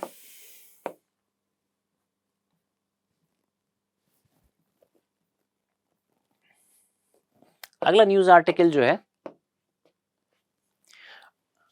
आर्टिकल है नीलगिरी तहर की जनगणना। नीलगिरी तहर, अगेन जैसे ही मैंने कहा था, कोई भी जीव आए तो सबसे पहले आपका दिमाग एकदम से चौंकना चाहिए कि क्या है, IUCN स्टेटस क्या है, पहला साइट्स का क्या स्टेटस है, इसका कौन से अपेंडिक्स में है, और जो वाइल्ड लाइफ प्रोटेक्शन एक्ट है भारत का, उसके तहत ये कौन सी अनुसूची में है, ठीक है, किस शेड्यूल में आता है, ये 3 बातें। चौथी बात, कौन से एरिया में पाया जाता है, और कुछ यूनिक फीचर अगर है तो ये। कोई भी जीव हो, किसी भी जीव के बारे में आप पढ़ो तो सबसे पहले इन्हीं 5 पॉइंट पे एक एक वर्ड में आपको ध्यान में रख लेना है कि क्या है। यहाँ पे भी आते हैं नीलगिरी तहर, ठीक है, इसमें भी सबसे पहले हमको वही देखना चाहिए, उसके बाद हम देखेंगे कि चर्चा में क्यों है। तो न्यूज आर्टिकल जो है सबसे पहले अगर आप देखोगे इसमें, तो ये बताया गया है कि जो केरल और तमिलनाडु संयुक्त रूप से नीलगिरी तहर की जनगणना आयोजित करेंगे, जो एराविकुलम राष्ट्रीय उद्यान की स्थापना की 50वीं वर्षगांठ के उपलक्ष्य में किया जा रहा है। अब देखो 2 चीज यहाँ पे चर्चा में आ गया, एक national park, Eravikulam national park, और एक बहुत ही महत्वपूर्ण जीव है नीलगिरी तहर। दोनों इंपॉर्टेंट है, दोनों से जोड़ के आपसे किसी भी प्रकार का सवाल पूछा जा सकता है। तो पहला क्या हो गया, नीलगिरी तहर, इसकी जनगणना क्यों चर्चा में है, तमिलनाडु, केरल और तमिलनाडु संयुक्त रूप से नीलगिरी तहर की जनगणना आयोजित करेंगे, ठीक, पहली बात। दूसरा कहा है कि एराविकुलम राष्ट्रीय उद्यान की स्थापना की 50वीं वर्षगांठ के उपलक्ष्य में की जा रही है। क्यों किया जा रहा है, एराविकुलम राष्ट्रीय उद्यान नेशनल पार्क का 50वां वर्षगांठ, उसके संदर्भ में किया जा रहा है, और मतलब नीलगिरी तहर का एक तरह से काउंटिंग किया जाएगा। अगर हम नीलगिरी तहर की बारे में बात करें तो सबसे जो न्यूज में दिया गया है बातें एराविकुलम राष्ट्रीय उद्यान के संदर्भ में, उस पर हम बाद में आएंगे। सबसे पहले हम नीलगिरी तहर के बारे में बात करते हैं। अगर नीलगिरी तहर के बारे में बात की जाए तो जो सबसे पहला चीज है, अगर आप देखोगे कि भारत में जो पाया जाने वाला 12 प्रजातियों में से, मतलब टोटल जो आप देखोगे पहाड़ी खुर वाला जीव की अगर बात की जाए तो भारत में 12 पाया जाता है, और दक्षिण भारत में एकमात्र पाया जाता है, वो है नीलगिरी तहर, ठीक है। यहां देखो नीलगिरी तहर भारत में मौजूद 12 प्रजातियों में से दक्षिण भारत का एकमात्र पहाड़ी खुर वाला जीव है। एज इट इज आपसे एक स्टेटमेंट दे सकता है, ठीक है, दक्षिण भारत में पहाड़ी खुर वाला एकमात्र जीव नीलगिरी तहर है। 3 स्टेटमेंट नीलगिरी तहर के संदर्भ में निम्नलिखित कथनों पर विचार करिए, एक स्टेटमेंट ये दे देगा। दूसरा, यह तमिलनाडु का राजकीय पशु है, ये भी ध्यान में, वेरी वेरी इंपॉर्टेंट, अधिकांश लोग आप में से जान रहे होंगे कि ये तमिलनाडु का राजकीय पशु है। फिर आप देखोगे कि ये वेस्टर्न घाट का इंडिजीनस है, देशज प्रजाति है, केवल केरल और तमिलनाडु में पाई जाती है। और अगर इसके आयुसीएन स्टेटस की बात करें तो ये जो है इंडेंजर्ड, संकटग्रस्त की सूची में किया गया है। और भारत के वन्य जीव संरक्षण अधिनियम जो वाइल्ड लाइफ प्रोटेक्शन एक्ट है उसके तहत अनुसूची 1 में है, शेड्यूल 1 में है। तो यहाँ जितनी बातें हैं ये देखो, यहाँ से नीचे ये आखिर के जो 3 पॉइंट है ये तीनों नीलगिरी तहर से संबंधित है और बहुत ही इंपॉर्टेंट है। सारे पोटेंशियल जितनी भी बातें बताएगी सारे पोटेंशियल सवाल हैं। क्या बात किया हमने नीलगिरी तहर के बारे में? भारत में पाए जाने वाले 12 में से एकमात्र पहाड़ी खुर वाला जीव है जो दक्षिण भारत में पाया जाता है, पहला। दूसरा, तमिलनाडु का राजकीय पशु है। तीसरा, केवल तमिलनाडु और केरल में पाया जाता है। चौथा, आईयूसीएन स्टेटस क्या है इसका? संकटग्रस्त या इंडेंजर्ड। साथ ही साथ जो भारत का वाइल्ड लाइफ प्रोटेक्शन एक्ट है उसके तहत इसको अनुसूची 1 में शामिल किया गया है, ये वाला। तो इतनी बातें आपको नीलगिरी तहर के बारे में एकदम से ध्यान में रखना है, ठीक। अब आते हैं हम इसके बारे में, एराविकुलम राष्ट्रीय उद्यान के बारे में। एराविकुलम राष्ट्रीय उद्यान 1975 में इसको एक अभ्यारण्य बनाया गया। बाद में 1978 में इसको केरल का पहला राष्ट्रीय उद्यान घोषित किया गया है। केरल का पहला राष्ट्रीय उद्यान एराविकुलम राष्ट्रीय उद्यान। याद करो हमने शुरू में ही अगस्त्यमलाई के संदर्भ में बात किया था। जब भी हम किसी वन्य जीव अभ्यारण्य राष्ट्रीय उद्यान के बारे में बात करेंगे तो थोड़ा डिटेल में इन सब बातों का, कि कौन से एरिया में, सारा तो हम नहीं रट सकते हैं, जो करंट में चर्चा में आ गया उसकी बेसिक बातें। तो एराविकुलम राष्ट्रीय उद्यान अभी 50 साल इसका बना, क्यों? 1975 में इसको अभ्यारण्य घोषित किया गया था, 78 में राष्ट्रीय उद्यान, और केरल का पहला राष्ट्रीय उद्यान है। नीचे आप देखोगे इसमें पाया जाने वाला ये बहुत इंपॉर्टेंट इसलिए हो जाता है, इसमें आप देखोगे बहुत ही इंपॉर्टेंट, बहुत ही महत्वपूर्ण फ्लोरा फौना पाया जाता है। बहुत महत्वपूर्ण जो वनस्पतियां हैं और जीव हैं वो बहुत ही महत्वपूर्ण प्राणी हैं वो पाए जाते हैं। एक तो नीलगिरी तहर इंडेंजर्ड है ही। दूसरा आप देखोगे लॉइन टेल्ड मैकॉय, ये भी बहुत इंपॉर्टेंट है। एज इट इज मार्क करके ना, इसके बारे में भी 4 बातें आप गूगल करके लिख लेना साथ में। एज इट इज रिपीट, जितना इंपॉर्टेंट नीलगिरी तहर है उतना ही इंपॉर्टेंट ये जो सिंह पुच्छ मकॉय है, लॉइन टेल्ड मैकॉय, इंपॉर्टेंट है। नीलगिरी लंगूर ये भी इंपॉर्टेंट है, ठीक है। उद्यान का मुख्य उद्देश्य संकटग्रस्त नीलगिरी तहर की सुरक्षा करना था। मेनली तो नीलगिरी तहर के लिए बनाया गया था, बट ये जो लॉइन टेल मैकॉय है ये भी बहुत इंपॉर्टेंट है यहाँ पे। अगला देखो, यह उद्यान नील कुरुंजी की भूमि के नाम से भी प्रसिद्ध है, जहां नील कुरुंजी के जामुनी नीले फूल प्रत्येक 12 वर्ष में एक बार पुष्पित होते हैं। आपने नील कुरिंजी के बारे में भी पढ़ा होगा। नील कुरिंजी भी एक बहुत ही इंपॉर्टेंट मतलब प्रजाति हो जाता है, वनस्पति के महत्वपूर्ण प्रजाति है। प्रधानमंत्री जी ने भी अपने भाषण में इसका रेफरेंस दिया है। कुछ ही लिमिटेड एरिया में पाया जाता है। आप इसको भी एज इट इज के बारे में 4 बातें कर लेना। एक तो सबसे पहले मैं यही बता दे रहा हूँ कि इसका आईयूसीएन स्टेटस वल्नरेबल है, ठीक है, नील कुरिंजी का। इसको ध्यान में रखिएगा, ये वल्नरेबल है, सुभेद्य है, 12 वर्षों में एक बार मतलब इसमें पुष्पित होता है, और ये दक्षिण भारत में कुछ लिमिटेड पॉकेट्स में पाया जाता है, इसलिए ये बहुत इंपॉर्टेंट है, इसको भी ध्यान में रखिएगा। तो ये वाला इस न्यूज आर्टिकल में जितनी भी बातें बताएगी नीलगिरी तहर की जनगणना है। मूलतः तो नीलगिरी तहर की जनगणना संबंधित है। केरल और तमिलनाडु ने संयुक्त रूप से घोषणा किया है, निर्णय लिया है कि वो नीलगिरी तहर की जनगणना करवाएंगे, ठीक। नीलगिरी तहर ये किस उपलक्ष्य में किया जा रहा है कि केरल का जो पहला राष्ट्रीय उद्यान है एराविकुलम राष्ट्रीय उद्यान, उसका 50 वर्ष पूरा हुआ।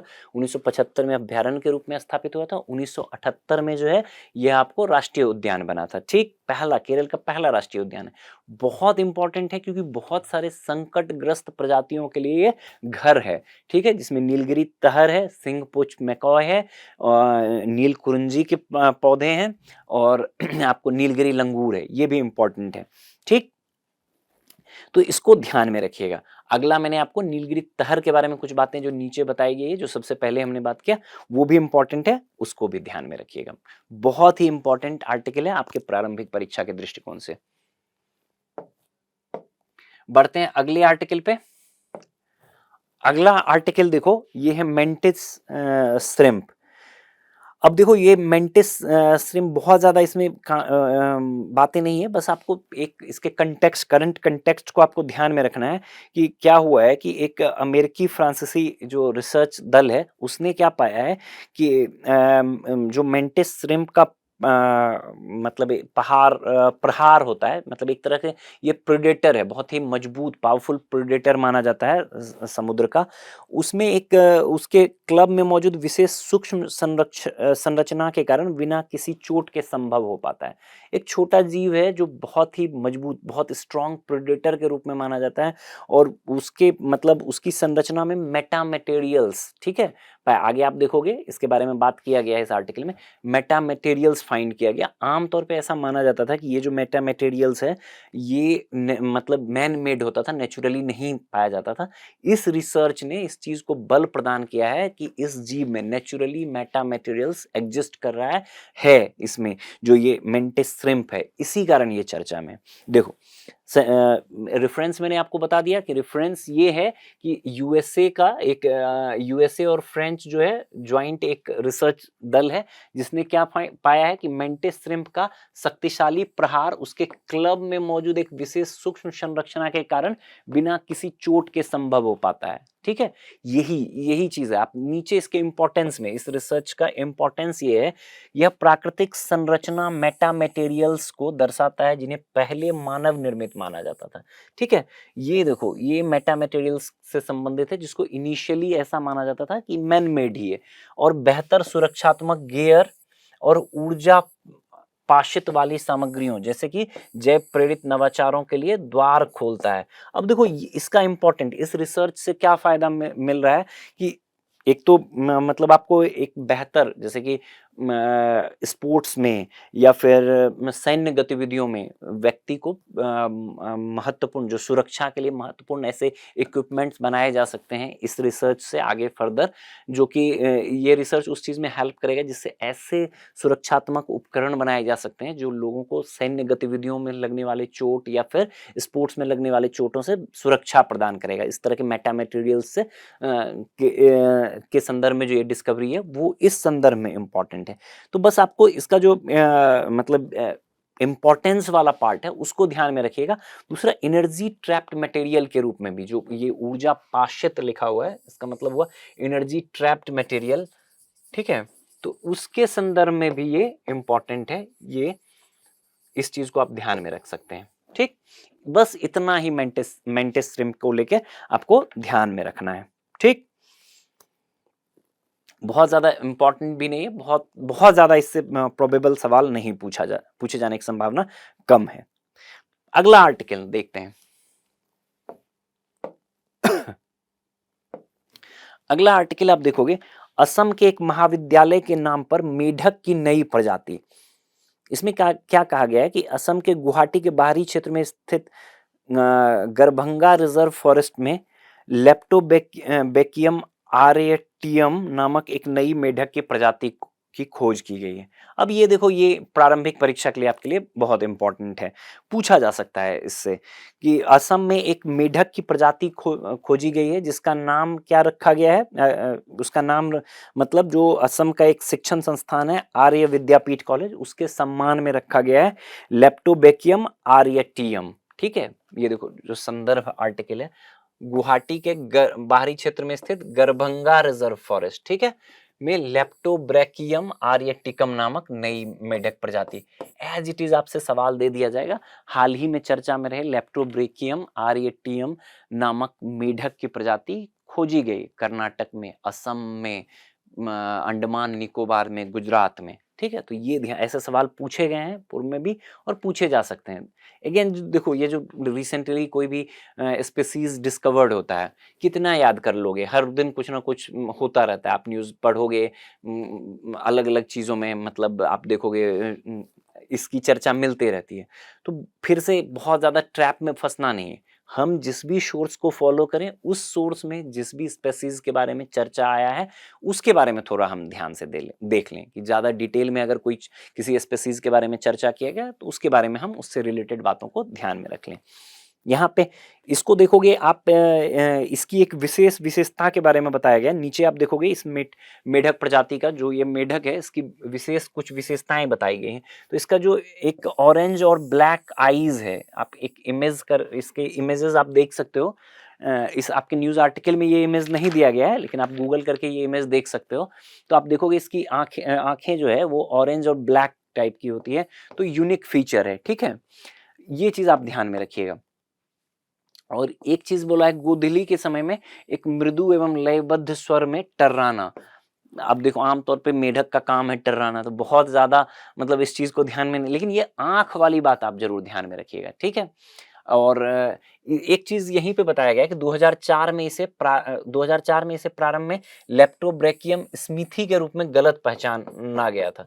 तो मतलब गलत पहचान, मतलब उस टाइम जो नाम दिया गया या पहचाना गया ऑलरेडी एग्जिस्टिंग एक मेढक की प्रजाति से जोड़ा गया, लेकिन नहीं, ये नई प्रजाति है और इसका मतलब फीचर्स अलग है, इसलिए नए स्पीसीज के रूप में इसकी पहचान हुई है।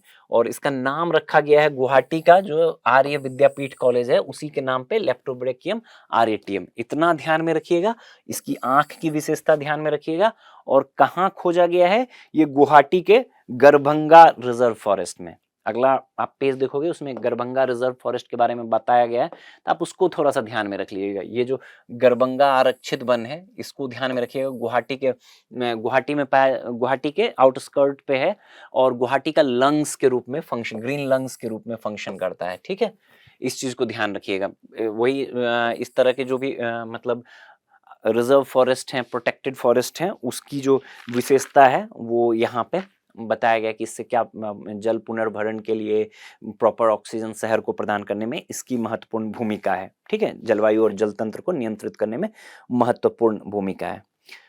यहाँ पे रिजर्व फॉरेस्ट की बात है, तो रिजर्व फॉरेस्ट के बारे में बताया गया, नीचे आप देखोगे बॉक्स में आपको आरक्षित वन रिजर्व फॉरेस्ट के बारे में बताया गया है। आप थोड़ा सा रिजर्व फॉरेस्ट और प्रोटेक्टेड फॉरेस्ट दोनों का कंपैरिजन देख लेना। मैं एक लाइन बता दे रहा हूँ कि देखो रिजर्व फॉरेस्ट क्या होता है कि जो भारतीय वन अधिनियम है 1927 का, उसके तहत इसमें आमतौर पे अधिक स्ट्रिक्ट है, मतलब ह्यूमन इंटरवेंशन के लिए। मान लो कि जैसे इसमें आप देखोगे पढ़ोगे तो तुलनात्मक रूप से जो रिजर्व फॉरेस्ट हैं वहाँ पे नियम कानून अधिक सख्त हैं। ग्रेजिंग मतलब जो चराई की गतिविधियां हैं वो नहीं हो सकता है, जो पेड़ हैं उसके कटाव वगैरह को रोका गया है, पूर्णतः प्रतिबंधित किया गया है इसमें, जिससे कि जीव जंतु मतलब लकड़ी काटना, पशुओं को चराना, मानवीय जो इस तरह के मानवीय क्रियाकलाप हैं उसको प्रतिबंधित किया गया है। वहीं प्रोटेक्टेड फॉरेस्ट में इसके प्रति जो ह्यूमन गतिविधियों के प्रति जो है वो नियम थोड़े कम सख्त हैं, थोड़े लिबरल नियम है प्रोटेक्टेड फॉरेस्ट में। रिजर्व फॉरेस्ट, ये गरबंगा रिजर्व फॉरेस्ट है, इसमें नियम अधिक सख्त हैं, ठीक है। दोनों के बारे में थोड़ा डिटेल में पढ़ लेना। सवाल कंपैरिजन रिजर्व फॉरेस्ट और जो आपको प्रोटेक्टेड फॉरेस्ट है उसको जोड़कर पूछा जा सकता है, ठीक है। तो क्या देखा हमने इस आर्टिकल में कि असम में जो है, असम का गुवाहाटी का एक विद्यालय है, विश्वविद्यालय है आर्य विद्यापीठ कॉलेज, उसके सम्मान में आप देखोगे वहां पे गरबंगा, गुवाहाटी में ही गरबंगा प्रोटेक्टेड एरिया में, प्रोटेक्टेड फॉरेस्ट में आपको एक मेढक की प्रजाति मिलती है जिसका नाम रखा गया है इसी गुवाहाटी के आर्य विद्यापीठ कॉलेज के नाम पर, ठीक है। इतना चीज ध्यान में रखना है। अगला देखोगे, अगला न्यूज आर्टिकल आप देखोगे समुद्री सिंह के संदर्भ में, सी लायन के संदर्भ में। इस न्यूज आर्टिकल को आप पढ़ोगे तो इसमें ऐसा देखा गया है, इस न्यूज आर्टिकल का संदर्भ ये है कि कैलिफोर्निया में के तट पर शैवाल के प्रकोप के कारण समुद्री सिंह मनुष्यों के प्रति असामान्य रूप से आक्रामक हो गए हैं, ठीक है। मतलब न्यूज आर्टिकल, अब देखो ये एक है कि मतलब न्यूज आर्टिकल संदर्भ क्या है कि ऐसा देखा गया है कि जो सी लायन है कैलिफोर्निया के तट पे मानवों के प्रति काफी एग्रेसिव बिहेव कर रहे हैं, और उसके पीछे का रीजन पता किया गया है कि वहां पाया जाने वाला एक प्रकार का शैवाल है, उससे ये प्रभावित हो रहे हैं, उसके कारण ये मतलब इतने एग्रेसिव हो रहे हैं। आप नीचे देखोगे, आप जो नवीनतम अध्ययन के संदर्भ में बात बताया गया है, तो सबसे पहले इसी के बारे में न्यूज आर्टिकल जो चर्चा में रहने का कारण है, बताया गया है कि अपनी हालिया आक्रामकता में इसका जो ये सी लॉयन है, इसकी आक्रामकता जो ज्यादा एग्रेसिव हो रहे हैं, इसके पीछे का एक रीजन बताया गया है जो डोमोइक एसिड नामक न्यूरोटॉक्सिन के कारण। यहाँ देखो, ये बताया गया है डोमोइक एसिड नामक एक न्यूरोटॉक्सिन के कारण जो शैवाल स्यूडो जो शैवाल आपको देखो ये स्यूडोनिटजियाज जो है द्वारा स्रावित होते हैं। इम्पोर्टेंट नहीं है, ये नाम ना भी ध्यान में रह जाए तो ओके, लेकिन आप इतना ध्यान में रखना कि एक न्यूरोटॉक्सिन रिलीज कर रहा है ये शैवाल, ठीक है। इस न्यूरोटॉक्सिन के कारण जो ये सी लॉयन है वो उसके शरीर में प्रवेश कर रहा है, तो वो ज्यादा एग्रेसिव बिहेव कर रहे हैं। इसका क्या हो रहा है, यह विष समुद्री सिंहों के मस्तिष्क को प्रभावित करता है, जिससे तनाव, आक्रामकता, मांसपेशियों में ऐंठन और यहाँ तक कि अस्थायी मस्तिष्क क्षति भी हुआ है।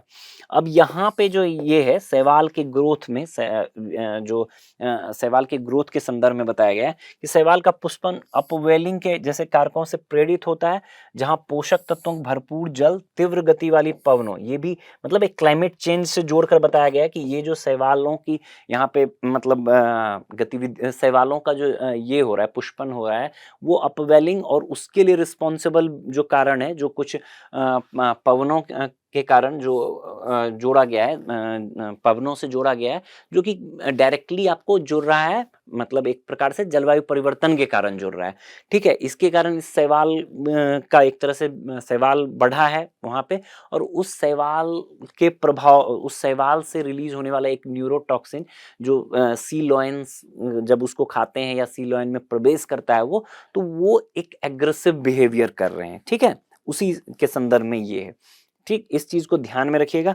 अब यहाँ पे आपसे मतलब इस न्यूज आर्टिकल पे इस न्यूज के करंट कंटेक्स्ट को लेके कम संभावना है सवाल पूछा जाएगा।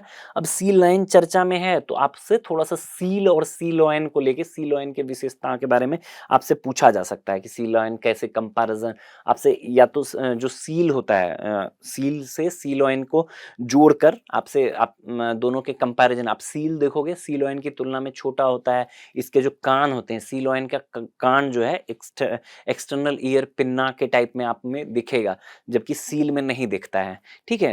वो साइज वगैरह के बारे में, उसके फिन के जो साइज हैं उसके हिसाब से भी अंतर होता है। आमतौर पे सी लॉयन में ये बड़े दिखते हैं, यही बताया गया है यहाँ पे सी लॉयन के बारे में। ये फिन फुटेड मैमल्स होते हैं। एक चीज ध्यान में रखिएगा, मैमल्स होते हैं उसके पास बड़े लंबे ज्यादातर त्वचा से ढके हुए आगे के फ्लिपर्स हैं, वे शोर मचाते हैं और जोर से भौंकते हैं, और वे जमीन पर चलने के लिए अपने पिछले फ्लिपर्स को घुमा सकते हैं। बेसिक, बहुत ज्यादा इंपॉर्टेंट ऐसा नहीं, बहुत ज्यादा पोटेंशियल है कि इससे सवाल बने, लेकिन पूछा जा सकता है, कंपैरिजन पे पूछा जा सकता है। एक तो ये न्यूरोटॉक्सिन वाला आप ध्यान में रखिएगा कि न्यूरोटॉक्सिन, शैवाल से रिलीज होने वाली न्यूरोटॉक्सिन डोमेइक एसिड के कारण सी लॉयन चर्चा में रहे, और सील और सी लॉयन के बारे में आपसे एक दो बेसिक अंतर या सी लॉयन की कुछ विशेषताओं के संदर्भ में आपसे सवाल पूछा जा सकता है। चलो देखते हैं अगले आर्टिकल पे। ये हमारा आज का अंतिम आर्टिकल होगा। ये है आपको जो युवा वृहद स्क्विड का दर्शन। ये भी एक मतलब इम्पोर्टेंट मतलब आर्टिकल है। इसलिए आर्टिकल है कि पहली बार ऐसा प्रूफ मिला है, अगर आप इसके रेफरेंस को, संदर्भ को देखो तो दक्षिण अटलांटिक में एक शोध पोत पर सवार वैज्ञानिकों की एक टीम ने समुद्र की सतह से 2000 फीट नीचे केवल 1 फुट लंबे एक युवा जाइंट स्क्विड, वृहद स्क्विड को देखा है। स्क्विड एक जीव है, अभी तक ऐसा इसको मतलब इसका कोई मतलब समझ लो कि अभी तक इसको डायरेक्टली देखे जाने का, इसके प्राकृतिक आवास में जीवित मतलब जो जिंदा जाइंट स्क्विड को देखे जाने का कोई प्रमाण नहीं मिला था, इसलिए एक बड़ी डिस्कवरी मानी जाती है, ठीक। तो जो आपसे पूछा जा सकता है इसके बारे में, आप देखोगे इससे पे थोड़ा बहुत यहाँ पे जो कंपैरिजन दिया गया है कोलोसल स्क्विड, नीचे सबसे बॉटम पे आप देखोगे ये जाइंट स्क्विड और कोलोसल स्क्विड के बारे में, तो इससे जुड़ के आपसे सवाल थोड़ा बहुत पूछा जा सकता है कि क्या है। आप एक दो चीजें जो आप थोड़ी इसकी विशेषताएं हैं, जो कोलोसल स्क्विड है, आप देखोगे ये 23 फीट तक लंबा हो सकता है, 500 किलोग्राम वजन हो सकता है, और कोलोसल स्क्विड का जीवन काल अभी भी अनिश्चित है। और वहीं जो जाइंट स्क्विड है ये और भी 43 फीट तक लंबा हो सकता है, वजन इसका आप देखोगे तुलनात्मक रूप से कम है, 275 किलोग्राम हो सकता है, और इसका जो लाइफ स्पैन है, जो जाइंट स्क्विड है, इसका 2 से 12 साल तक बताया गया है।